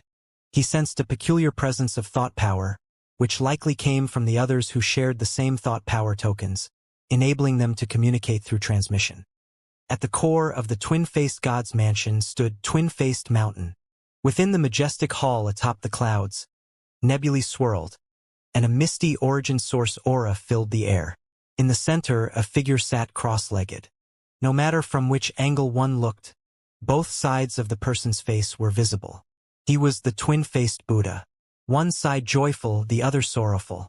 The aura of Yang Dingtian, the twin-faced Buddha, still sitting cross-legged, suddenly opened his eyes. His lips curled into a constant smile. It was his joyful face. Why would his aura appear in my domain? Could that fellow be planning to betray the Holy Land? He abruptly rose to his feet, and his thought power instantly reached the Blood River domain. Yet the aura vanished. However, from the lingering traces, he discerned that it wasn't Yang Dingtian himself who had acted but the power of a talisman. This realization calmed him. With a thought, a plump figure walked into the hall from outside. "Master!" The plump man spoke respectfully. The twin-faced Buddha sat back down cross-legged, lifting his eyelids slightly. He instructed, "Go to the Blood River domain and see what happened." "Yes." The plump man was a bit curious, but he quickly agreed and left the hall. Meanwhile, inside the Blood River Hall, sensing the overwhelming aura, Shuihe Ancestor immediately stood up. As soon as he stepped out of the hall, he encountered the approaching Qinglin and Wu Taidu. Once the aura spread, the two of them realized that something had happened to Ji Yi. "Ancestor," Qinglin quickly explained. Earlier, Ji Yi mentioned that he had found several outsiders, but their strength didn't seem that formidable, so he intended to deal with them alone. But unexpectedly, Shuihe Ancestor frowned and said coldly, "Enough! Let's go see what happened." Originally, he had summoned them to discuss this cooperation with the beast-taming sect. Unexpectedly, such an incident occurred on his territory at this time. Enveloping the two with his aura, his figure flashed, and they arrived at the Azura field in an instant. At that moment, much of the Azura field had been destroyed. Nearly 90% of the cultivators in the Mahayana stage had perished. Only a few thousand remained, some of them nascent soul stage cultivators who had survived by sheer luck. Looking at the shattered sky, even Shuihe Ancestor couldn't help but gasp. Even he would have been severely injured if he had been hit by that strike. What a terrifying aura! Wu Taidu felt a sense of relief in his heart. Luckily, they had left earlier. Otherwise, he too might have fallen. At the same time, he was astonished by who could have caused such a massive disturbance. Shuihe Ancestor held onto a wisp of lingering aura. After carefully probing it with his thought power, he concluded, "It's indeed the power of a talisman. It seems that whoever acted is no ordinary person." "Ancestor, you're saying the person who struck used a talisman?" Qing Lin asked in surprise. Shuehe ancestor shot him a glance without answering. If it weren't for the talisman's power, would he have come? Would he have dared to come? If it hadn't been a talisman but rather a top-level Dao Lord, would he have dared to investigate? Even though it was a talisman, he had come cautiously. If the person hadn't left and hit him with another strike, it would have been a disaster. All right, you two return to the Blood River Hall. Without my orders, you are not to leave, the Blood River Patriarch suddenly commanded, ordering the two to head to Blood River Hall and stay there. Wu Taidu and Qing Lin immediately bowed and obeyed, leaving the area. Not long after they departed, a powerful presence suddenly descended. It was a fat man from the twin-faced Divine Mountain. Upon his arrival, he saw the Blood River Patriarch waiting for him. The Blood River Patriarch's expression changed when he saw the man. He hadn't expected this person to come in person, so he immediately greeted him with respect. Guardian Chiefing, Blood River. What exactly happened here to alarm the prefecture lord? The fat man, without wasting time, directly questioned. As a guardian who had already reached the Dao Lord level, and a powerful one at that, he naturally didn't regard the Blood River Patriarch highly. From the start, he came with a stern interrogation. This was partly because the other man was one of the top 10 true immortals in the twin-faced divine prefecture, holding a somewhat special position. Otherwise, the questioning wouldn't have been so mild. The Blood River Patriarch frowned but didn't dare to show anger. With a slightly respectful tone, he replied, I just arrived as well. Someone used a Dao talisman here earlier, and then they vanished. Humph! Guardian Chiefing snorted coldly, his voice filled with fury. You oversee the Blood River, and a stranger appeared on your territory, and you say you don't know? You don't even know who it was, and you let them escape? Do you realize this is negligence on your part? Inwardly, Blood River cursed this man for making things difficult. There was no helping it, as they weren't from the same faction. His relationship with the four guardians was mediocre at best, but the 10 true immortals stuck together like glue. Normally, even the four guardians wouldn't dare to give them a hard time. But now, seeing him alone, they wanted to intimidate him. If it weren't for the important matters at hand, he would have already called his brothers for backup. Among the top 10 true immortals, there were those powerful enough to suppress even Dao Lords. That's why they didn't fear the four guardians. I will give the prefecture lord an explanation for this. Blood River suppressed the fury burning inside and answered stiffly. Guardian Chiefing narrowed his eyes, feeling a bit surprised. He knew Blood River was famous for pulling strings, yet this time he hadn't called his brothers for support, which was unusual. Initially, he had planned to take the opportunity to humiliate Blood River, but now he was curious about what Blood River was holding back. An explanation alone won't suffice. This incident alarmed the prefecture lord. I will need to stay here and investigate for a while. As for you, this negligence won't go unpunished. You'll be sent to Centipede Mountain to kill 3 centipede kings. Hand their corpses over to me afterward. Guardian Chiefing's tone softened. In truth, this punishment wasn't severe. The centipede kings were merely at the 9th tribulation true immortal level, but their combat abilities were weak.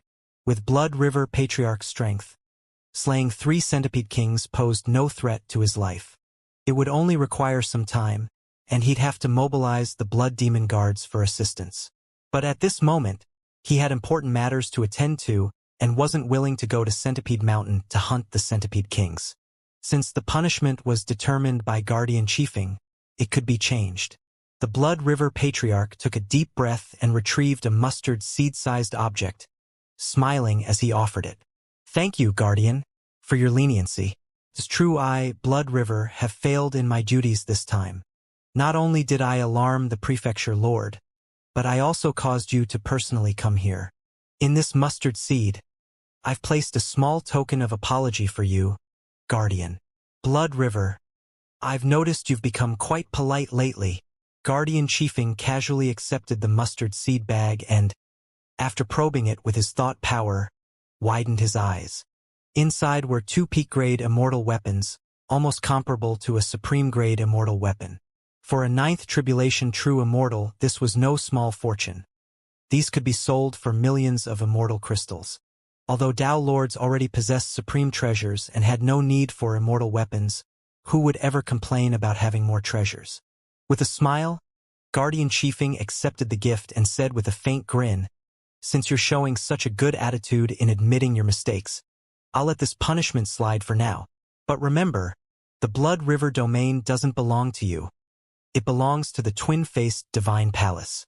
The Twin-Faced Divine Palace is the Domain Master's residence. You and I are merely servants of this place. Know your place and don't disrupt the Domain Master's household because of your cultivation." Yes, Guardian, you're absolutely right. Blood River Ancestor quickly nodded in agreement.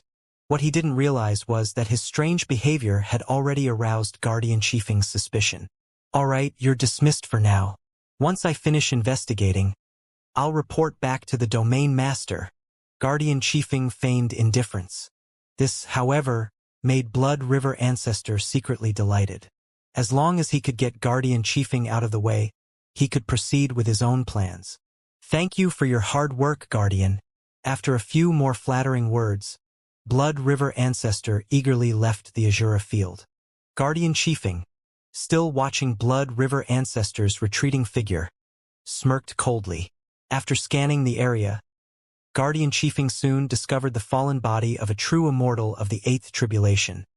None other than Immortal Ji.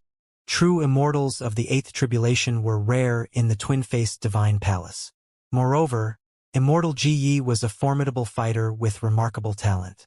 Guardian Chiefing had once been envious of Blood River Ancestor for having such a skilled subordinate. Blood River Ancestor often took Immortal Ji with him to the Twin-Faced Divine Mountain, clearly grooming him as a trusted confidant. Yet now, Immortal Ji had fallen, and Blood River Ancestor hadn't even mentioned it, seeming completely distracted. This only deepened Guardian Chiefing's doubts. "TSK Tisk, I'll have to see what kind of tricks you're up to." With a sneer, Guardian Chiefing left the Blood River domain in a flash of light. But his departure was a ruse. He stayed behind, hidden. Blood River Ancestor, however, was too careless. Believing that Guardian Chiefing had truly left, Blood River Ancestor returned to the Blood River Hall to begin his plan.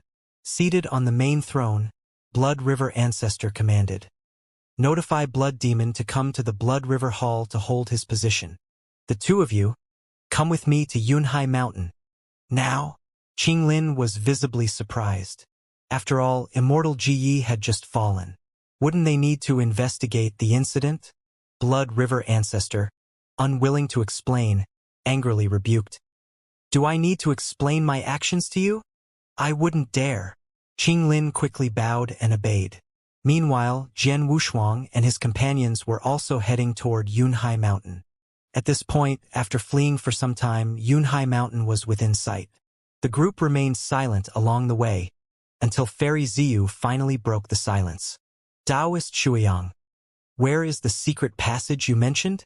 She wisely refrained from bringing up the battle that had just occurred, instead getting straight to the point. "I'll lead the way from here," True Lord Shuiyang said, without disclosing the exact location. He feared that someone might leak the information. Hearing his words, no one objected, and they followed True Lord Shuiyang into Yunhai Mountain. Unbeknownst to them, another group of 3 had also arrived at Yunhai Mountain. It was none other than Blood River Ancestor and his companions. Qinglin and Wutai followed behind, silently questioning why the Blood River Ancestor had chosen to come to Yunhai Mountain. This place was rather unusual, and it was guarded by Guardian Yunhai. He was a powerful Dao Lord.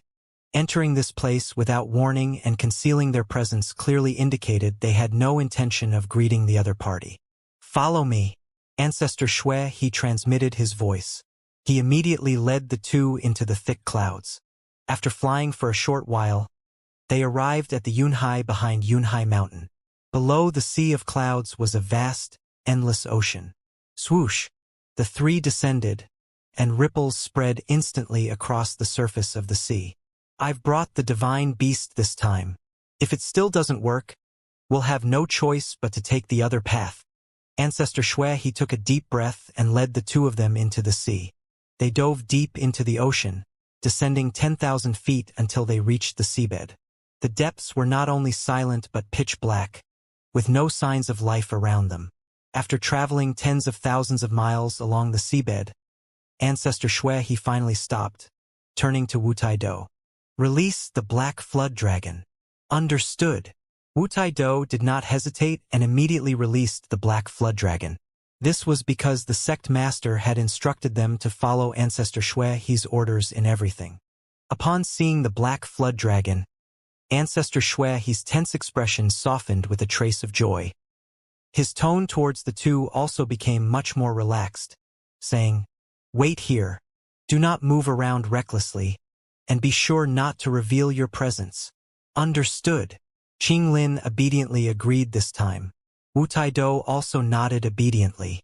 Satisfied, Ancestor Shui he glanced at the two before leaving. Though he said he was leaving, he merely entered a nearby underwater canyon. He continued to descend for several thousand more feet, and the pressure of the deep sea had already reached the point where it could crush a cultivator in the Great Ascension stage. It was only then that Ancestor Shui he stopped. He began to feel around the rock walls of the crevice. Before long, his hand found a movable stone. With a gentle twist, a stone door appeared on the wall. Creak. The stone door automatically opened. Passage was revealed. After glancing around, Ancestor Shui he entered the passage with the Black Flood Dragon. What he didn't realize was that just before he entered, a mysterious figure had already slipped ahead of him. Ancestor Shui he remained completely unaware. His strength had already reached the peak of the 9th tribulation true immortal, just a step away from becoming a Tao Lord. For someone to stand right in front of him without being noticed, there were probably no more than 3 people in the entire ancient sea domain capable of such a feat. Whoosh. Inside the passage, the seawater was kept out, and the surrounding walls were covered in moss that thrived from the moisture, giving the entire passage a greenish hue. Ancestor Shui he cautiously advanced. Before long, a massive beast head came into view. The beast head had fangs and enormous eyes, giving it a terrifyingly fierce appearance. Standing before it, Ancestor Shui he swallowed nervously before saying to the Black Flood Dragon at his side, "Drip a drop of your essence blood on it." Roar.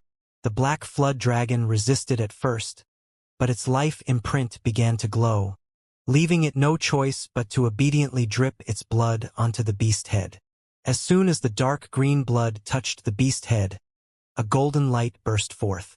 Ancestor Shui he quickly took out a small bottle, uncorked it, and dripped several drops of golden blood onto the beast head. Buzz! The seabed began to tremble instantly. The sudden movement startled Ancestor Shui he. The beast head before him seemed to emit a furious response. However, after glowing briefly, it quickly fell silent once more. Sigh, still a failure. Ancestor Shui he muttered with a hint of reluctance. Jian Wushuang had gone to great lengths to open the door. He had even obtained a considerable amount of ancient demon blood and promised the Beastmaster sect's leader certain benefits, borrowing a divine beast to assist him. But in the end, he still failed. "It seems the only way forward is that passage," he muttered, shaking his head. With a slight nod, he led the Black Flood Dragon away from the passage. Unbeknownst to him, his movements had already attracted someone's attention. Just as Jian Wushuang emerged from the passage, a stout and powerful figure blocked his path. "Brother Shui he, why didn't you think of me when there were benefits to be had?" Guardian Chiefing said with a sly grin, the corners of his mouth curving up mischievously. Old Ancestor Shui he was startled, silently blaming himself for being too careless. Meanwhile, deep beneath the sea, another group was steadily making their way toward this location. "How much further? Blood Sun. Soon. Don't be impatient at this point." True Lord Blood Sun could barely contain his excitement now that they had safely arrived. He was so thrilled that he found it difficult to keep his composure. Originally, he had intended to check out the main entrance, but his impatience got the better of him, and he headed straight for the secret passage. Splash! After crossing the rushing underwater whirlpools, the group arrived at a vast undersea canyon. Descending further into the depths, they followed Blood Sun into a narrow crevice in the canyon. Once they passed through the tight space, they entered a flat area nestled within the mountain range. A valley within a valley. "We're here." True Lord Bloodsun's voice trembled with excitement. He quickly advanced and located the passage marked on the jade pendant. However, the passage was blocked by some rubble. Using thought power, he easily moved the stones aside, revealing a dark tunnel before them. Just as they were about to enter, a voice made them break out in a cold sweat. "Ha ha, Brother Shui, it looks like you're not the only one who knows about this place." A rough voice echoed, and everyone was taken aback. Immortal Ziyu's pupils contracted sharply, as if she had seen a demon. Guardian Chiefing, Old Ancestor Shui, True Immortal Qinglin, Master Wu Taidu, for figures descended from above, the weakest of them being at the 8th step of True Immortal. The old man Tian can nearly collapsed from shock. It was over. This time they were truly done for. True Lord Bloodsun felt the same way. Though he still had a trump card, his opponents were Dao Masters. And not just any Dao Master, these were powerful ones. He had heard his elder brother mention Guardian Chiefing's strength, which was formidable enough to rank among the top 50 in the ancient sea domain. His own trump card would likely appear as a mere trinket in the eyes of such an opponent, hardly posing any real threat. What should I do? What am I supposed to do now? True Lord Bloodsun's mind screamed in panic. At that moment, another powerful aura descended upon them, accompanied by a voice filled with authority. "Chiefing, this is my territory. You dare bring Shui here without notifying me? Do you no longer respect my authority?" The next moment, a figure engulfed in blue flames appeared in their midst. At the sight of this figure, the old man Tian can nearly fainted. "Brother Murong, no need to be so angry." Old Ancestor Shui, he cast a meaningful glance at the blue-flamed figure before him. The name Murong caused everyone's expressions to shift. It was Murong Yunhai, one of the 4 great guardians, also known as Guardian Yunhai in the outside world. He was extraordinarily powerful, rumored to be the strongest among the 4 guardians. Even Guardian Chiefing was no match for him. His arrival instantly drew everyone's attention, halting Guardian Chiefing's intended assault. "Shui, I know you're involved in this. Speak." Guardian Yunhai ignored Chiefing entirely, turning his gaze directly toward old ancestor Shui. At this moment, Shui Patriarch found himself caught in a dilemma, knowing full well that he couldn't afford to offend anyone. Moreover, the situation at the ancient demon palace could no longer be kept hidden. He had no choice but to reveal everything. Only then did the crowd, including Immortal Ziyu, understand why they had been discovered. It turned out that Shui Patriarch had also obtained a token from the ancient demon palace. True Lord Shuiyang could hardly believe it, exclaiming in shock, "This is impossible." The ancient demon token was something the ancient demon carried with his jade pendant. How could there be 2 of them? His words caused both guardians and Shui Patriarch to glance his way. "So that's who it is. You're the younger brother of Yang Dingtian." Yunhai Guardian smiled faintly and continued, "Kid, I bet you didn't tell Yang Dingtian about the ancient demon token. If he knew, he would have told you that there are many such tokens. Each craftsman involved in building the ancient demon palace had one." "What?" Shuiyang gasped in surprise. Losing his balance, he fell heavily to the ground. This time, he had been too full of himself. Trying to prove himself behind his elder brother's back had only resulted in disaster. Shui sneered coldly. "What an idiot! How could Yang Dingtian have such a foolish younger brother? I heard they have the same parents, but the difference between them is huge." Chiefing Guardian smirked wickedly. Whether or not they could enter the ancient demon palace didn't matter anymore. Even if they failed to enter, capturing Yang Dingtian's younger brother would still be a great achievement. After all, the double-faced God Mansion had always been mortal enemies with Yang Dingtian. Now that they had captured his younger brother, it would undoubtedly give Yang Dingtian a serious headache. True Lord Shuiyang sat on the ground, looking utterly defeated. Compared to his elder brother, he appeared no better than a clown. "I cannot let them capture me," True Lord Shuiyang roared in his heart. However, the trump cards he carried were only effective against ninth-step true immortals, and they were useless against Dao Lords. Moreover, there were two Dao Lords. Even if he could disrupt them for a moment, the next second, they'd capture him with their own hands. Once captured alive, he would become a laughingstock throughout the entire overturning sea ancient region. He had always been proud, refusing to burden his elder brother with trouble. Even while wandering outside, he never used his brother's name to elevate himself. True Lord Xueyang was extremely proud and had a strong sense of self-respect. At this moment, he had already made the worst decision possible. Self-destruction. If he died, at least he wouldn't allow himself to be captured alive, which would save his elder brother from trouble. Stop teasing this brat. Let's kill the others first, Yunhai Guardian said calmly. Xuehe Patriarch didn't hesitate either. He immediately stepped forward, preparing to strike. Suddenly, Tianqin Elder, who had been frozen with fear, dashed out and shouted loudly, "Please, sirs, spare my life. I possess great fortune that I can offer to all of you." Tianqin feared death more than anything, and now he was trembling uncontrollably, his face pale.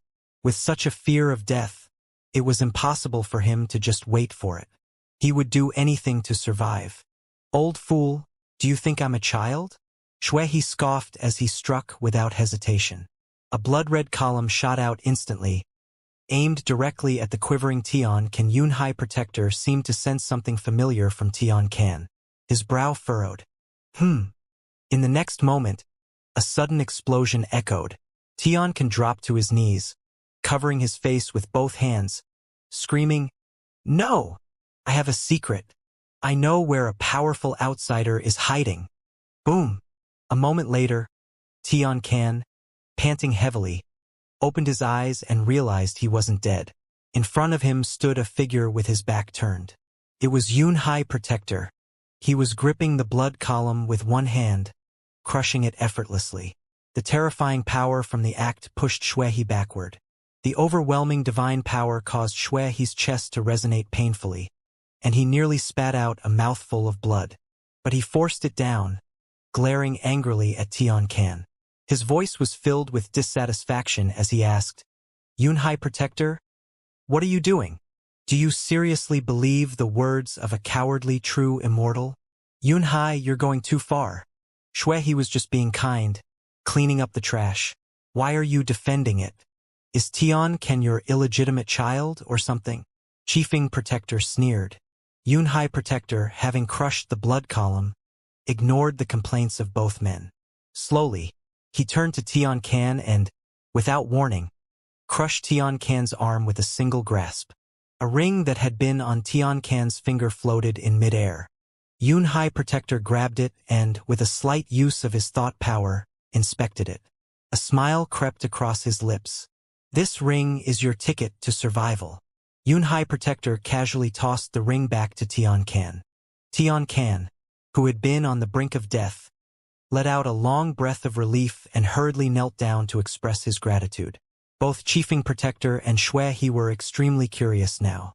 What had Yunhai Protector discovered? They weren't the only ones. Even Lady Ziyu and true immortal Wuho were taken aback. The two of them had thought today would be their end, but unexpectedly, Tianqin had found a way to survive. Initially, there was some comfort in all of them facing death together. But now that Tianqin had a way out, the expressions of the two became even more unsightly. Comparisons always create disparities. Seeing Tianqin survive also ignited the survival instinct in both of them, making them eager to beg for mercy. However, the three powerhouses of the twin-faced divine mansion ignored them entirely. Though Wuho True Immortal was a rigid man, faced with death, he couldn't help but lower his head. He transmitted a message to Tianqin secretly. "Brother Tianqin, could you speak a word for me? If I survive, I will give you all my treasures." Tianqin, who had just recovered, grinned and completely ignored Wuho's message. Instead, he glanced at Lady Ziyu. Surprised that she hadn't sent him a message, he raised an eyebrow but remained silent. Meanwhile, true monarch Xueyang, who had initially been surprised by Tianqin's luck, began to waver. His survival instinct flared up too. But then he thought about how his begging would be seen by others. Even if he survived, he would be shamed for life. His heart hardened. Jian Wushuang, however, remained the most unnoticed figure in the entire scene. He hadn't spoken a word, nor had he shown any signs of fear. He simply stood alone in a corner, his gaze somewhat dim. The others assumed he had been scared senseless. Swoosh! Shui He and Chiefing Protector landed on the ground, walking up to Yunhai Protector. Curious, they asked, "Yunhai Protector, what did you discover? If you don't share it with us and try to keep it all to yourself, I'll kill that old man." Chiefing Protector, shameless as ever, clearly coveted whatever had caught Yunhai Protector's attention. If it could move Yunhai Protector, it certainly had to be something incredible. Moreover, he had heard Tian can mention a powerful outsider.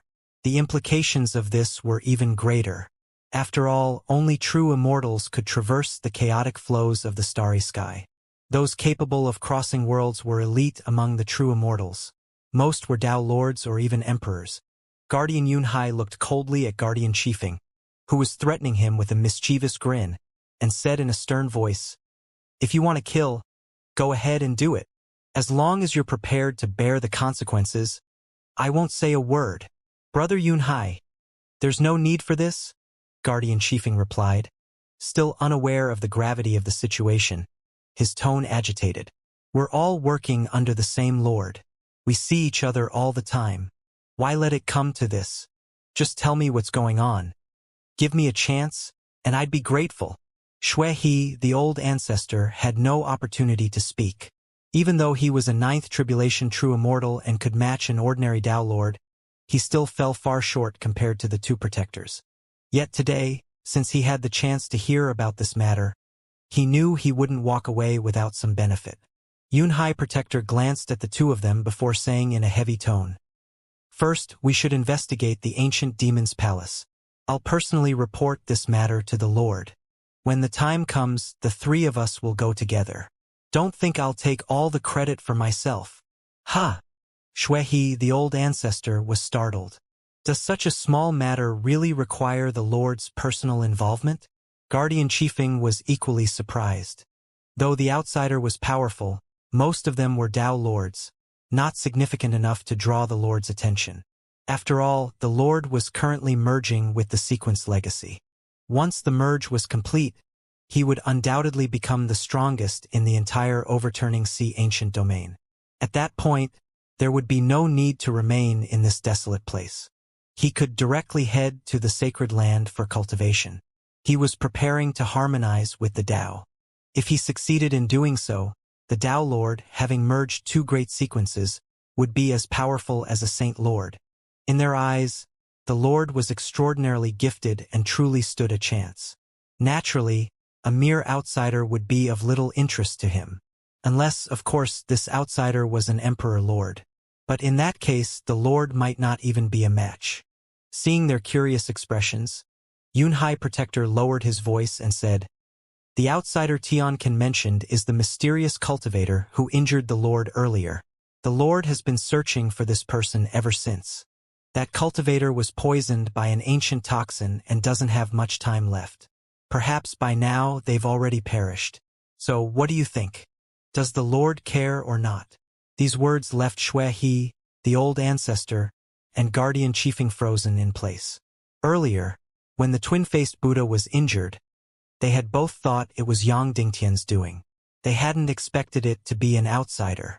This was an internal secret of Twin-Faced Palace, something no outsider knew about.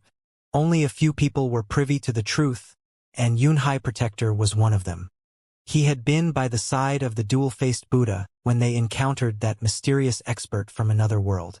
Within Elder Tiancan's ring, Yunhai Protector could feel the lingering aura left behind by that individual, confirming that Elder Tiancan had not lied. When they presented Elder Tiancan to the Palace Master, it would certainly count as a significant achievement. Understanding the situation, Guardian Chiefing and Shui He Patriarch both smiled and looked at Elder Tiancan with much kinder expressions. "Brother Yunhai, the reason you discovered our whereabouts, was it because of Elder Tiancan?" Guardian Chiefing speculated. Yun High Protector did not deny it and nodded in response. The group shared their reasons clearly among themselves. Jian Wushuang, who stood nearby, heard every word. The others, however, were kept in the dark. After all, such secrets were not meant for everyone to know. Yet Jian Wushuang's powerful thought power made it impossible to exclude him from the conversation. All right, let's continue exploring this ancient demon palace. Shuehe has one token, and that useless brother of Yang Dingtian has another. Each token allows 3 people to enter. Including Elder Tian Ken, we have 4 people, leaving us with 2 more spots. I'll take one. You 2 have no objections, right? Yun High Protector said. Shuehe Patriarch and Guardian Chiefing both shook their heads. Although Shuehe Patriarch had brought along 2 subordinates, he wouldn't dare fight with Yun High Protector over it. Guardian Chiefing had come alone, and there was no need to return for anyone else. Besides, Yun High Protector had the upper hand this time, and they would need to rely on him later, so they naturally had to show him respect. Seeing no objections from the 2, Yun High Protector immediately took out his token and notified his 2 subordinates.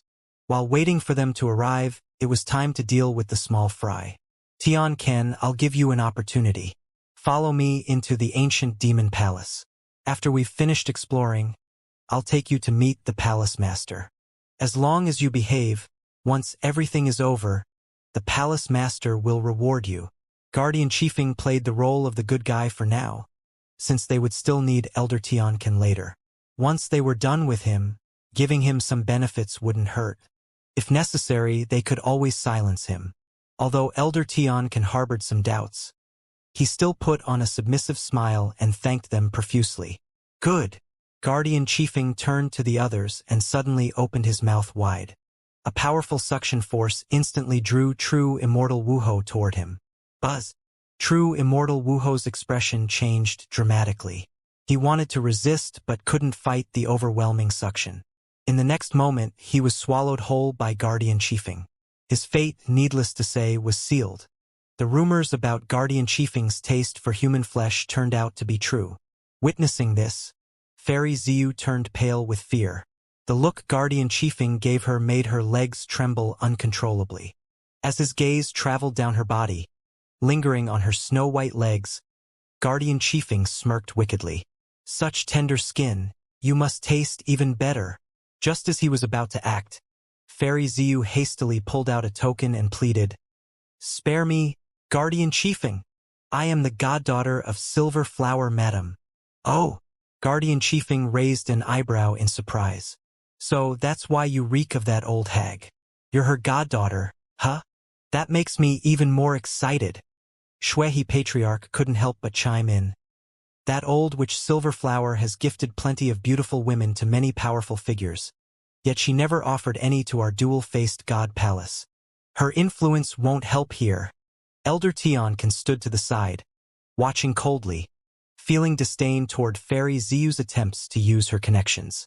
In the entire overturning sea ancient domain, the dual-faced Buddha ranked alongside Yang Dingtian at the top.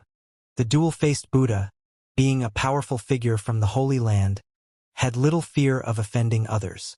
Pulling strings like this was pointless. It would be better if she begged for mercy from him.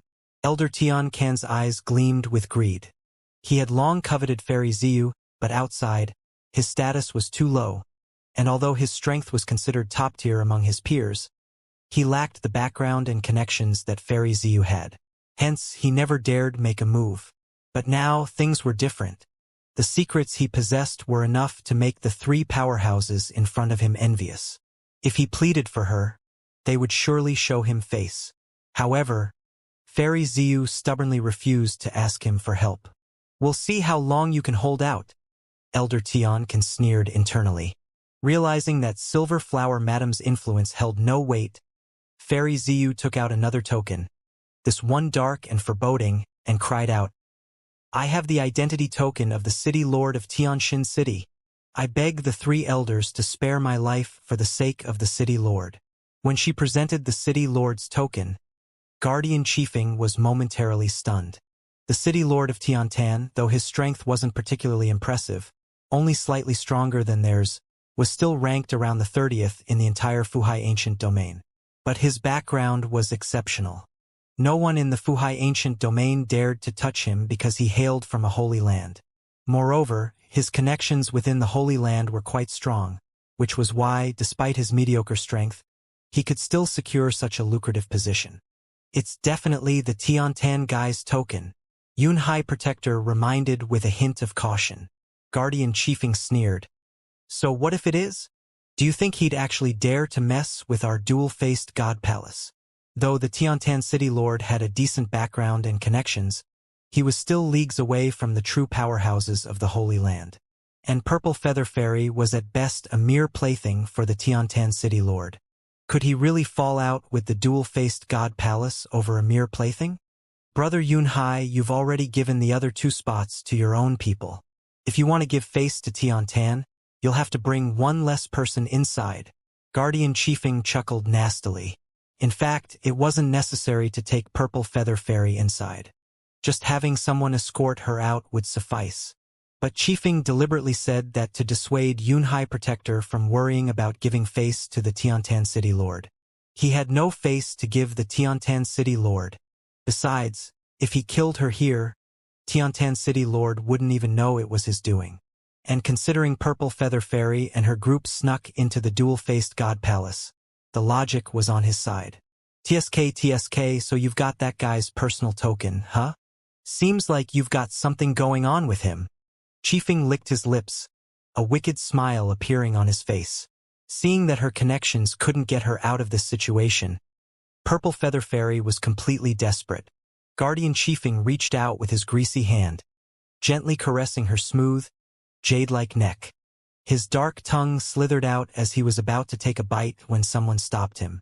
This time, his expression changed immediately. He had been interrupted time and again. If he didn't get angry, the onlookers would be furious for him. Lord Chiefing, could you spare Purple Feather Taoist's life? She is my Tao partner. Elder Tian pleaded cautiously, afraid of provoking the other party. A Tao partner? Guardian Chiefing clearly didn't believe it. Why didn't he say so earlier? Moreover, Purple Feather Fairy had presented the City Lord's token, clearly marking her as a kept woman of the City Lord's mansion. Likely someone the Tiantan City Lord had already grown tired of. Elder Tian knew this well. However, just moments ago, Purple Feather Fairy had transmitted a message to him, promising that if he pleaded for her, she would belong to him from now on. This made Elder Tian tempted. Despite his fear of death, the allure of Purple Feather Fairy was no small thing. Tian, you're a true immortal of the 5 steps with impressive battle prowess. How could you be interested in her? A woman already worn out by another. Guardian Chiefing mocked. Elder Tian smiled obsequiously and replied, You're absolutely right, Lord. It's my lack of discernment that caused me to fall for this woman. But it was still some sort of bond, after all. If you want to take action, you don't have to consider my face at all. Yun High Protector took a deep breath and shook his head, impatiently saying, Enough. It's just a woman. Spare her life. My people have arrived. Let's get on with the exploration. Once this is done, there are more important things to attend to. This was a reminder to Guardian Chiefing not to let minor matters delay the bigger task at hand. Fine. I'll give you face this time. Guardian Chiefing squeezed Purple Feather Fairy's soft body before tossing her to Elder Tian like a discarded item. Only 2 people remained on the field. 2 universe masters. This time, there were no unexpected events. He can't be killed either. Leave him alive so we can deal with Yang Dingtian later. Protector Yun Hai specifically instructed. Protector Chiefing sneered sinisterly. I'm not that stupid. With that, he approached Shui. Little one, don't be afraid. I won't kill you. As long as you cooperate and tell me all your elder brother's secrets, and have him send over a supreme treasure, I promise you'll live more comfortably in the double-faced god's mansion than out there. Protector Chiefing approached step by step. Shui's pupils shrank bit by bit. The supreme treasure hidden on his body began to operate wildly. Just as Protector Chiefing got close, Shui suddenly stood up and shouted with a tearing voice, You will never catch me. Buzz! Shui he suddenly exploded into action, and a terrifying burst of divine power began to spread. In the distance, Protector Yunhai's expression changed. The divine power immediately enveloped both the elderly Tian Can and Ziyu Immortal, who had been watching the spectacle, pulling them to his side. He warned, "Be careful, Chiefing. This kid has a supreme treasure on him." Hearing the words, "supreme treasure," a trace of greed flashed in the old man Tian Can's eyes. Who wouldn't covet a supreme treasure? Unfortunately, he didn't have the strength to fight for it. He had once had the opportunity for such a treasure, but to stay alive, he had already surrendered everything. Even if there was a treasure, it would belong to the double-faced Buddha. Next to him, however, Ziyu Immortal felt a deep sorrow. She had thought she was doomed to perish, but in the end, Tian Can saved her. Not out of kindness. She had paid a tremendous price. If she survived and got out of here, she would be forced to serve Tian Can for the rest of her life. The days ahead would likely be even harder than those in the city lord's mansion. Greed. It was the cause of all of this. It had all started when Shui found her to plot against the ancient demon palace, and this was the result. They hadn't even entered the palace, and already half of them were dead or wounded. At this moment, she glanced at Jian Wushuang, the young man whose sweet talk had caught her attention. Now he was scared stiff, standing motionless in the corner. His appearance stirred a moment of pity in her. But there was no saving him. She was now nothing more than a plaything for Tian Can. She had no right to negotiate. Tian Can seemed to have noticed her earlier gaze. He snorted coldly. "What? You still want to save that boy? Tian Can, you've misunderstood. I only feel like I've let everyone down." Ziyu Immortal quickly shook her head. This was indeed the truth, but ever since Tian Can had narrowly escaped death, his true nature had been revealed, jealous and mad. Even a single glance from Ziyu Immortal could ignite his anger. He raised his hand and slapped her hard, knocking her to the ground. "You really are a bitch. I saved your life. I am your god. You will revere me for the rest of your life. From now on, your eyes can only see me. Understand?" Tian Can said viciously. Ziyu Immortal, lying on the ground, nodded silently, offering no resistance. This was the price she had to pay. At this moment, she almost envied Shui, who was fighting back. He was actually managing to hold off Protector Chiefing with the help of his supreme treasure. "This is the supreme treasure, Ling Nian bead." Old ancestor Shui, he exclaimed in surprise. Yang Dingtian really treasures his younger brother, giving such a high-level supreme treasure to a mere universe master. Protector Yunhai was also surprised, frowning as he said, "Comparing oneself to others is frustrating. Back when I was a universe master, I didn't even have an immortal artifact, only a top-grade origin tool, which I used all the way until I became a true immortal. Back then, we were all about the same.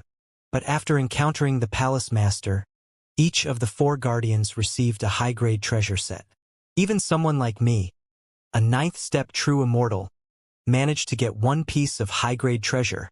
Shui ancestor sighed with emotion. This wasn't mere flattery. It was simply the truth. With the backing of a super powerhouse, one naturally acquired more treasures. Of course, one's own strength had to be sufficient as well. However, for someone like True Lord Shuiyang, whose elder brother was a super powerhouse, it didn't matter whether he was strong or not. Even if he did nothing but laze around, he could be pushed to the level of immortality. Why don't I have a big brother like Yang Dingtian? This was the thought everyone had. They didn't need to work hard, yet could still obtain such powerful treasures. Their treasures had been bestowed by the two-faced Buddha, but they had risked their lives countless times to exchange for them from his hands. Even so, there were still many who envied them. This was the gap. This kid's physical body level has probably already reached 5,000 times. What a freak. If his origin source Tao and Divine Eye techniques get any stronger, when he becomes an immortal true immortal, he might surpass us in no time. Shui ancestor exclaimed. Guardian Yunhai didn't disagree. That was indeed the case. Although True Lord Shuiyang was still in the Mahayana stage, His foundation was incredibly deep. The only reason he was stuck at that level was likely because he hadn't yet comprehended an origin source Tao that satisfied him. You could see it just from the way he acted. True Lord Shuiyang had taken the path of the space Tao, which included both the wind and water Taos. He was simultaneously comprehending two Taos. Moreover, both of these Taos were at least third-grade origin sources. If they fused into the wind and rain origin, it would become a top-tier second-grade Tao. At that point, if he comprehended a second-grade thunder origin, he could ascend to a first-grade origin. This was True Lord Shuiyang's ambition. A first-grade origin Tao, combined with his cultivation of the divine eye technique, was of the highest rank. Even if he didn't merge with a sequence inheritance later, he could still walk the origin path, or specialize in the Tao of divine power through his physical body. Integration would become much easier. Becoming an Emperor Lord would be even more attainable. This flawless cultivation path was clearly designed by Yang Dingtian himself. Unfortunately, True Lord Shuiyang was too arrogant. He foolishly brought people into the two-faced god's mansion to explore an ancient demon's palace. Watching the desperate True Lord Shuiyang, Guardian Yunhai and Xuehe ancestors' eyes were filled with disdain. Not using your background? How foolish. This was not something worthy of respect. If you wanted others to admire you, you should make full use of your resources for cultivation. Once your strength was close to your elder brothers, then you could act all aloof. By then, at least you could stand shoulder to shoulder with your elder brother. But True Lord Shuiyang, at this point, was just a small Mahayana stage cultivator. Yet he wanted to free himself from his brother's influence. Did he think he could become a super powerhouse on his own? What a dream. Naive. Not only did Xuehe ancestor and guardian Yunhai think this way, even Fairy Ziyu and Old Man Tianqin shared the same view. The flattery they offered back then was nothing more than a means to curry favor. If they were to speak honestly, True Lord Shuiyang had no sense of timing. Jian Wushuang thought the same, but it was a common problem among cultivators. Some geniuses with powerful backgrounds were overly proud, to the point of arrogance. Others, with similarly powerful backgrounds, were too reliant, eventually ruined by the overindulgence of their families. Both were extremes. What one truly needed was to remain neither arrogant nor impatient, and also to face some setbacks. As with the current situation involving Shuiyang True Lord, if he could escape, he might have a chance to walk the path of a powerful warrior in the future. Unfortunately, this time no one could save him. Boom! Guardian Chiefing blocked the treasure Shuiyang True Lord had just unleashed with just one hand. This treasure is not bad, capable of stabilizing the soul and focusing thought power. But in your hands, it hasn't shown its true potential. Guardian Chiefing smiled lightly. He had a reason for being so eager to act. He had known that Shuiyang True Lord carried a treasure, so he rushed to make a move. This way, the treasure would be his. Initially, he thought it was just an ordinary treasure, at best a middle-grade one. To his surprise, the treasure within Shuiyang's body was actually a high-grade treasure, and it was a high-grade soul-stabilizing treasure. Such an item could be exchanged for 2 or 3 high-grade offensive treasures. Even if he entered the ancient demon palace, he might not gain such a significant reward. Haha! This treasure is mine. Guardian Chiefing wasted no time, his figure bypassing the attacks and rushing straight toward Shuiyang True Lord. He had no choice. The treasure's power was too strong, and although Shuiyang True Lord hadn't fully unleashed it, breaking through would still take time. After all, the treasure had been refined by Yang Dingtian and had completely fused with Shuiyang True Lord. Otherwise, how could a mere great Ascension stage cultivator like Shuiyang True Lord possibly wield a high-grade treasure? Seeing Guardian Chiefing charging at him, Shuiyang True Lord's mouth bled. His eyes were filled with reluctance, but an even stronger will urged him to make one final stand. All of you die! Shuiyang True Lord suddenly raised both hands, and his entire body exploded. A burst of white light flashed, and a massive light gate appeared. No, that wasn't a light gate. Guardian Yunhai, who had a clear view of the situation, suddenly shouted in fury, "Everyone, fall back! Do not approach!" He immediately retreated himself as he spoke. Tian Can and Purple Feather Immortal swiftly escaped at full power. The so-called light gate wasn't actually a gate but a spatial rift. This wasn't a void rift. This was a spatial rift. It came from the ancient domain world. A grand world was incredibly stable. Only an emperor could tear it open. But now, with Shuiyang True Lord's body exploding, he had managed to summon a spatial rift, clearly revealing his final trump card. Guardian Chiefing was startled. He wanted to retreat, but it was too late. The now transparent Shuiyang True Lord grinned. "It's over. Infinite wind." Whoosh! As soon as he finished speaking, a white wind gust emerged from the spatial rift, instantly shattering Shuiyang True Lord's soul, and the high-grade treasure he carried was swept away by the infinite wind into the spatial rift. But the remaining gusts of infinite wind continued to rush toward Guardian Chiefing. Guardian Chiefing was a cultivator of the origin source of wind. The third-grade origin source path was the weakest form of the wind origin source. The second-grade wind origin source contained both wind and rain paths. The first-grade wind origin source combined wind, thunder, and rain paths. Yet none of these origin sources could create the infinite wind. Only a stronger ultimate origin source could summon the infinite wind. The ultimate wind origin source. It contained all the minor paths of wind and merged them into the most powerful wind origin source. As a cultivator of the wind origin source, Guardian Chiefing knew well that if the infinite wind touched him, he would be finished. How is this possible? How could that kid summon the infinite wind? There isn't a single Dao Emperor with the ultimate wind origin source in the entire ancient domain world. How did he manage this? Guardian Chiefing was full of curiosity, but he still had to evade. He couldn't afford to fall at the hands of a cultivator in the Daluo Golden Immortal stage. If he did, he would die full of regret. Feng Yin. Guardian Chiefing quickly formed a seal with his hands, revealing his origin source. Both the power of his origin source and divine power ignited simultaneously. This was a heavy burden on him. If too much was consumed, it would be a huge issue for his future attempts to merge with the Dao. Although his current situation was already troublesome, he didn't want to make things worse. After burning through a portion, he used Feng Yin to send the infinite wind away. This technique could have eradicated all attacks, but faced with infinite wind, it was impossible to hide it. The only option was to redirect it.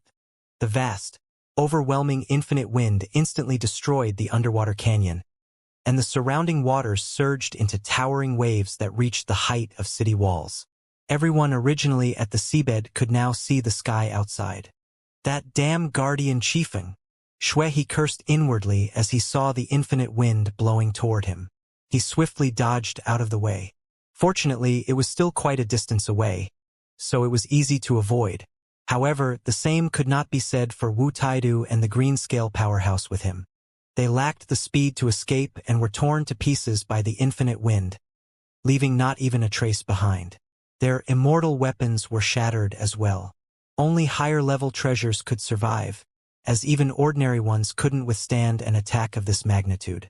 It wasn't just the two of them who were unlucky. The two true immortals summoned by Guardian Yunhai were also caught in the disaster. One of them was a 9-step true immortal, slightly weaker than Shui, and the other was a top-tier 8-step true immortal, stronger even than Ji true immortal.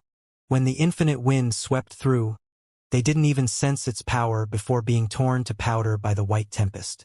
Some were unlucky, but others were fortunate. Neither Fairy Ziyu nor Elder Tian Can needed to dodge, and likely wouldn't have had the ability to. The wind happened to blow in the opposite direction, allowing them to pause and catch their breath. As they gazed at the immense, overwhelming white tempest, they couldn't help but break into a cold sweat. It's too strong. If even a hint of that had touched me, I would have perished, Elder Tian Can thought, his heart still pounding with fear. He hadn't died at the hands of Guardian Chiefing, but if he had been killed by the white tempest conjured by Lord Shuiyang, that would have been a truly unlucky end. Fairy Ziyu's eyes were focused on the corner where Jian Wushuang had once stood, which had now been shredded by the infinite wind. His fate was clear without needing further thought. This battle had ended in devastating defeat. carefully entering, boldly perishing. The sorrow of the weak, while unworthy of praise, still stirred a tinge of sadness. As the wind gradually subsided, everyone regrouped once more. After all, the infinite wind was not truly infinite. Its power was eventually exhausted, and the sea returned to calm. When they reached their previous position, a passage had appeared. Guardian Yunhai and Shui both wore grim expressions. The losses this time were significant. All their subordinates had perished. Seeing their expressions, Guardian Chiefing snapped angrily. "Why are you giving me that look? I just consumed 1/10 of my divine power and origin source. Do you have any idea how many treasures it'll take to replenish that?" "Enough!"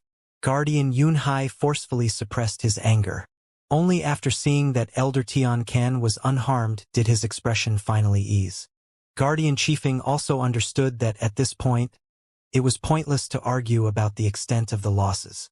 The most important thing right now was to hurry into the ancient demon palace. The commotion here had been significant, and it was possible that other powerful beings would arrive soon. Let's not forget, the twin-faced divine mansion had 4 major guardians and 10 true immortals. If they all showed up, it would be a huge problem. Moreover, the mansion lord had a few formidable fighters by his side, whose strength even surpassed the guardians. "Let's go in together." Guardian Yunhai glanced at Elder Tian Kan and Fairy Ziyu. He didn't feel comfortable leaving the two outside, so he figured it was better to bring them along. After all, the ancient demon palace didn't pose much danger. There was no record of any Dao lords perishing there, so bringing them in shouldn't be an issue. With so many losses already, they couldn't afford another accident. Thus, the two guardians, along with Patriarch Shui, led Fairy Ziyu and Elder Tian Kan into the ancient demon palace. True Lord Shuiyang and true Immortal Wuho had both perished. In a secluded meditation hall within a mountain villa in Tiantan City, a middle-aged man with streaks of white in his hair suddenly opened his eyes. A trace of sorrow flickered in his gaze, and his chest throbbed with a dull ache. It was the tearing pain of a blood bond. "Shuiyang!" He abruptly stood up and rushed out of the meditation hall. With a flash, he appeared in a hidden ancestral shrine within the villa. The soul lamp that had once belonged to true Lord Shuiyang had gone out. "No!" The tall and imposing man roared toward the heavens, his chest racked with stabbing pain. He was none other than Yang Dingtian, the #1 powerhouse in the ancient domain of Fuhai. His strength was overwhelming, and his talent unparalleled. Though he wasn't a cultivator who had emerged from the Holy Land, the Holy Land had long been trying to recruit him, and even the ancient court had extended offers. After all, he was very likely to become the 5th emperor in the Holy Land's domain. But now, his younger brother had fallen. The tall figure dropped to his knees with a thud before the ancestral tablet in the shrine. His eyes were bloodshot, and his voice cracked as he spoke. "Mother, I have failed you. I didn't protect my brother." The shrine was vast, but only one tablet was enshrined within it. Yang Qianxue. This was the name of Yang Dingtian and true Lord Shuiyang's mother. The two brothers had been raised by their mother since childhood. As for their father, their mother had never spoken of him, not even revealing his name. Thus, the only name enshrined in the ancestral shrine was their mother's. When she passed away, she had entrusted her younger son to Yang Dingtian. Now that Shuiyang had fallen, how could he not be heartbroken? This was his last remaining family member in the world. After bowing reverently 3 times, Yang Dingtian, his eyes still bloodshot, made a vow before his mother's spirit tablet. "Mother, rest assured, I will avenge Shuiyang." With that, he rose to his feet and retrieved a token, on which the karmic thread of Shuiyang was still visible. Mount Shun. Following the trail of karma, Yang Dingtian sent a message directly to the chief of Mount Shun. After all, Mount Shun was under the jurisdiction of the Holy Land, and he couldn't act recklessly. Whoosh! A figure appeared before Yang Dingtian. Upon seeing the newcomer, Yang Dingtian's face turned cold, and he demanded, "Take me to Shuiyang's cave." "Ah!" The chief of Mount Shun hesitated, perplexed. "Brother Yang, that would go against the rules." Yang Dingtian's eyes narrowed, his gaze sharp as he glared at the chief of Mount Shun. He spoke each word slowly. Did you not hear what I said? Either you take me or I go myself. This made the chief of Mount Shun take a deep breath. He had already sensed something was off with Yang Dingtian earlier and didn't dare bring up the rules again. Although Yang Dingtian was a righteous figure, his strength was undeniable, and in his current fury, who would dare stand in his way? If he decided to kill him, where could he go to seek justice? After all, in this world, strength was the ultimate law. No one. The chief of Mount Shin led Yang Dingtian to the cave where Shuiyang had previously resided. But it was empty. Yang Dingtian, enraged, roared. So this is your so-called rule? No one was there, yet the records showed Shuiyang had been present, and the karmic thread of Shuiyang still lingered here. Brother Shuiyang, I'll get to the bottom of this right away. The head of Qishan Temple was drenched in sweat. At the same time, he was puzzled as to why Yang Dingtian was so furious today. It seemed like no one had provoked him, as he recalled that they were searching for true Lord Shui. A chilling thought crept into his heart. Before long, they discovered that it was all orchestrated by Fairy Ziyu. Those who had disguised their identities included Elder Tian Kan, True Lord Wuho, and others. Scoundrels! Do you think Qishan Temple is your playground? You do whatever you want. The temple head roared at his subordinates. Arrest everyone involved and make sure to find out Ziyu's motive. However, Yang Dingtian didn't have time to vent his anger on them. With a cold expression, he soared into the sky and left. That day, he pulled every string and used all his connections to search for the whereabouts of true Lord Shui. Eventually, he didn't hesitate to reverse the very laws of causality, paying a steep price to find Shui's location. Double-faced deity's manor? A murderous gleam flashed in Yang Dingtian's eyes. Meanwhile, in the villa, the numerous guests had already gathered. Upon hearing that their young master had perished in the double-faced deity's manor, they clenched their fists, eager for revenge. As the second-in-command of the villa, Rain Lord Huatian approached the heartbroken Yang Dingtian. Bowing slightly, she stepped forward to console him. Brother Yang, this matter is no small affair. If we act rashly, it will trigger the greatest conflict in the entire Overturning Sea ancient region. The ancient court will mock us, and once you provoke one person from the Holy Land, many more will come after. Shui is my only brother. If I don't avenge this, I will never achieve unity with the Tao. Yang Dingtian's words shocked everyone. They all knew how much Yang Dingtian cherished his younger brother. But no one had expected that the death of his brother would affect his path to Tao fusion. This battle was inevitable. With a flourish of his robe, Yang Dingtian turned and addressed the crowd. This matter is my personal affair. I don't want any of you involved. I will make arrangements for you to leave the Overturning Sea ancient region shortly. I'm going to double-face deity's manor alone. No matter who killed my brother, I will have my revenge. Brother Yang is going for vengeance, and we're just supposed to leave? How would people look at me afterward? It's only the double-faced deity. I've wanted to meet him for a long time. I'll accompany Brother Yang. Rain Lord Huatian, who had long harbored feelings for Yang Dingtian, couldn't bear to leave him. She stepped forward immediately and said, Brother Yang, I once said that if you did not accept me, I would follow you forever. Yang Dingtian was momentarily moved, but remembering his unresolved hatred, his gaze hardened again.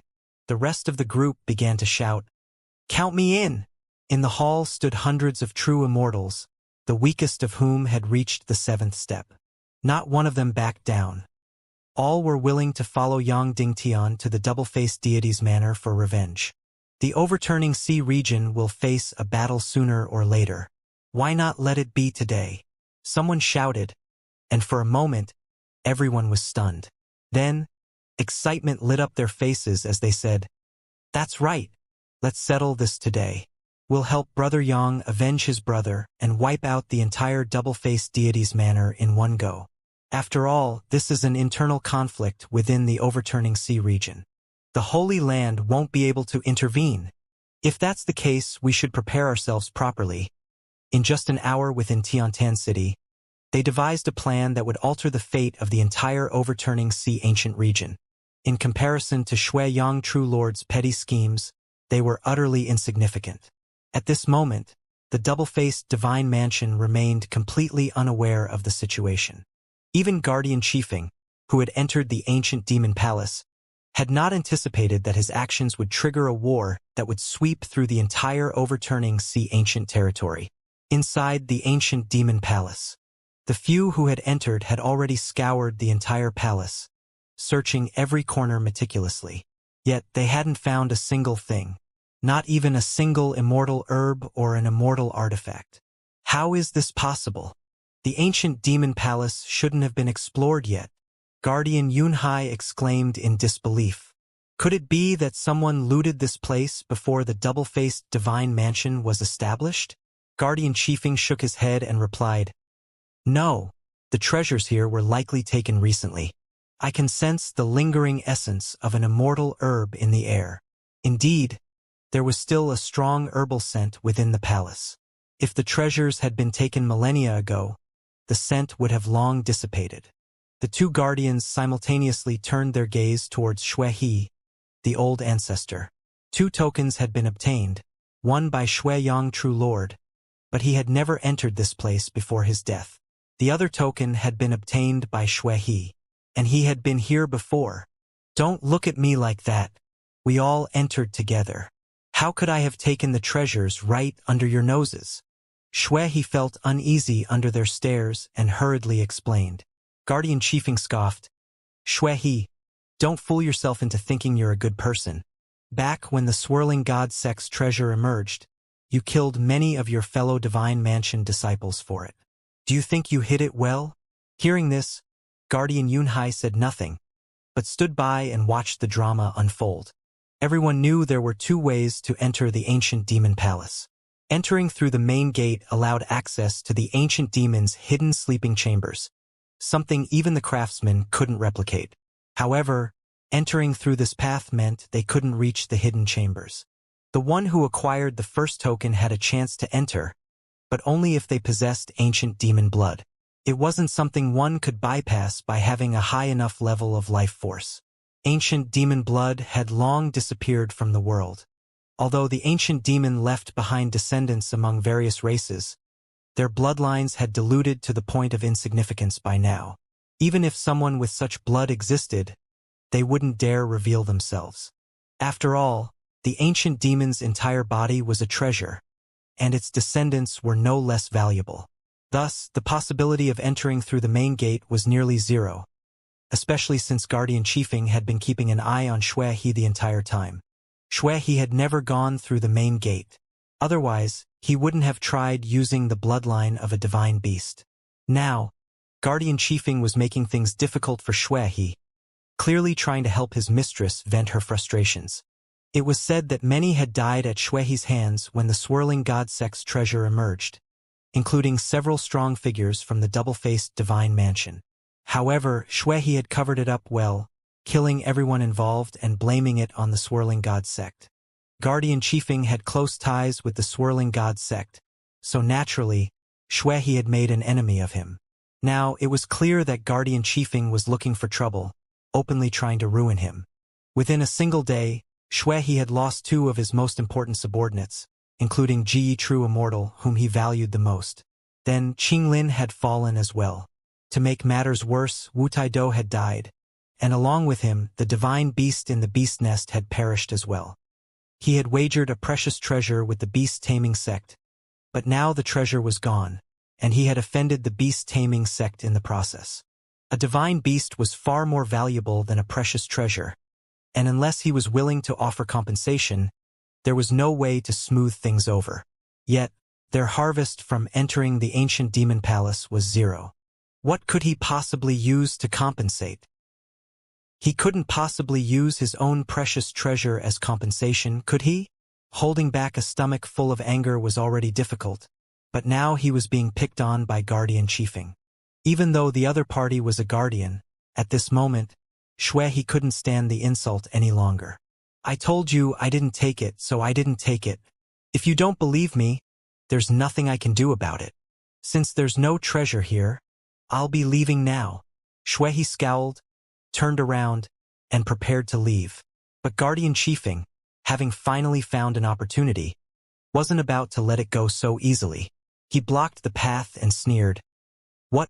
You think you can just leave after taking the treasure? I don't think it's that simple. Qifeng, don't push me too far. Just because you're a Dao master doesn't mean you can oppress me. Shui. If you really think I took the treasure, I can call my brother to prove it. Shui was thoroughly enraged, directly bringing up his backup.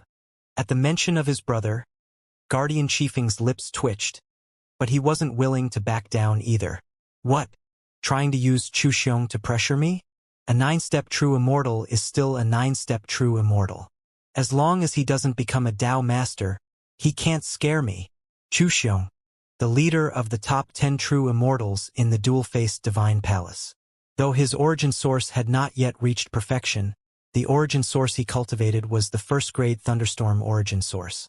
Its power was extremely fierce, and combined with his thunderstorm body, the immortal power he condensed was even stronger than that of an average Dao master.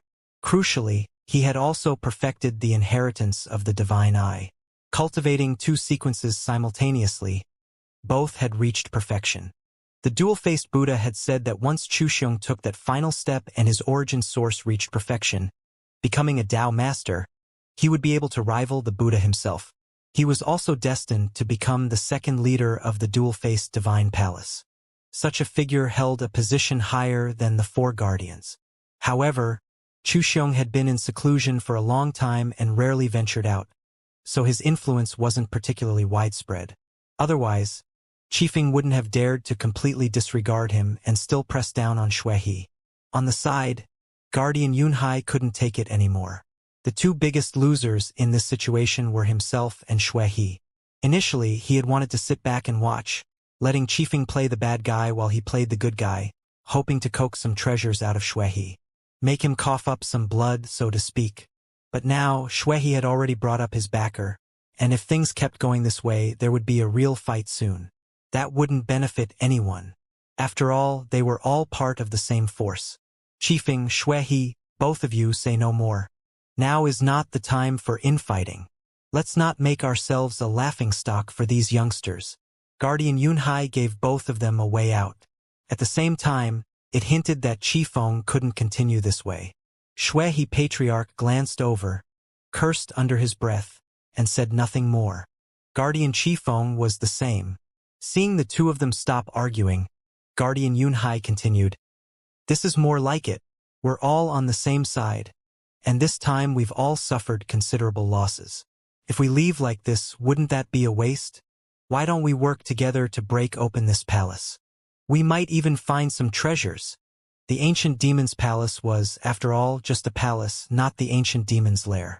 Although the ancient demon was a special life form with decent talent, his comprehension was lacking. But he wasn't foolish and had set up many formations in his lair. Breaking through those formations would require an emperor-level figure. However, this was just a palace. If a few Dao lords couldn't break it from the outside, they could certainly break it from the inside. Guardian Qifeng's frown gradually eased, and a smile appeared on his face. He said, "Brother Yunhai always has a way. I almost forgot that our current realms are no different from before. It's just that our power is inferior to the ancient demons. Since this is just a palace, if the 3 of us join forces, we can break through from the inside. Who knows? There might be hidden chambers. There's no other choice now." Shui Patriarch also agreed. In truth, Guardian Qifeng had suffered the least losses. He had merely lost some immortal power and origin source. But even that required treasures to replenish. None of them wanted to give up on this place. Even though they had Tian Ken to ensure some returns, who wouldn't want to obtain a bit more treasure? Having made up their minds, the 3 of them began gathering their strength. The 3 of them attacked together. "Don't burn your power just yet. Let's try opening it first. If it doesn't work, we'll burn our immortal power." Guardian Yunhai reminded them. This clearly benefited Shui Patriarch the most. Guardian Qifeng had initially wanted to say something, but thinking they had to cooperate, He held back. "Let's move," Guardian Yunhai commanded. Boom!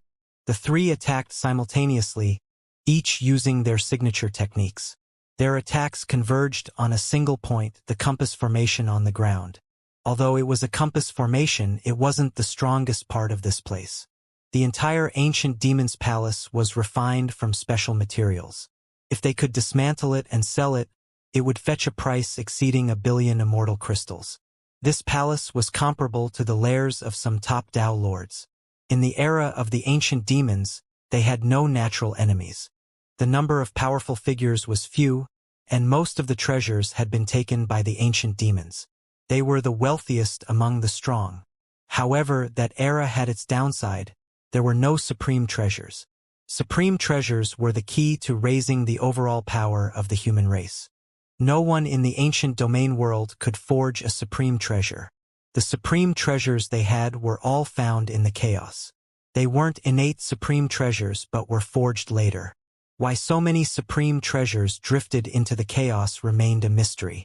As it stood, the ancient domain world couldn't produce supreme treasures. Only in the inheritances left behind by fallen experts might one find a supreme treasure obtained from the chaos. With the appearance of supreme treasures, the dangerous places within the ancient domain world became insignificant. Unless they were treasures left from the ancient demon era, few experts were willing to take risks.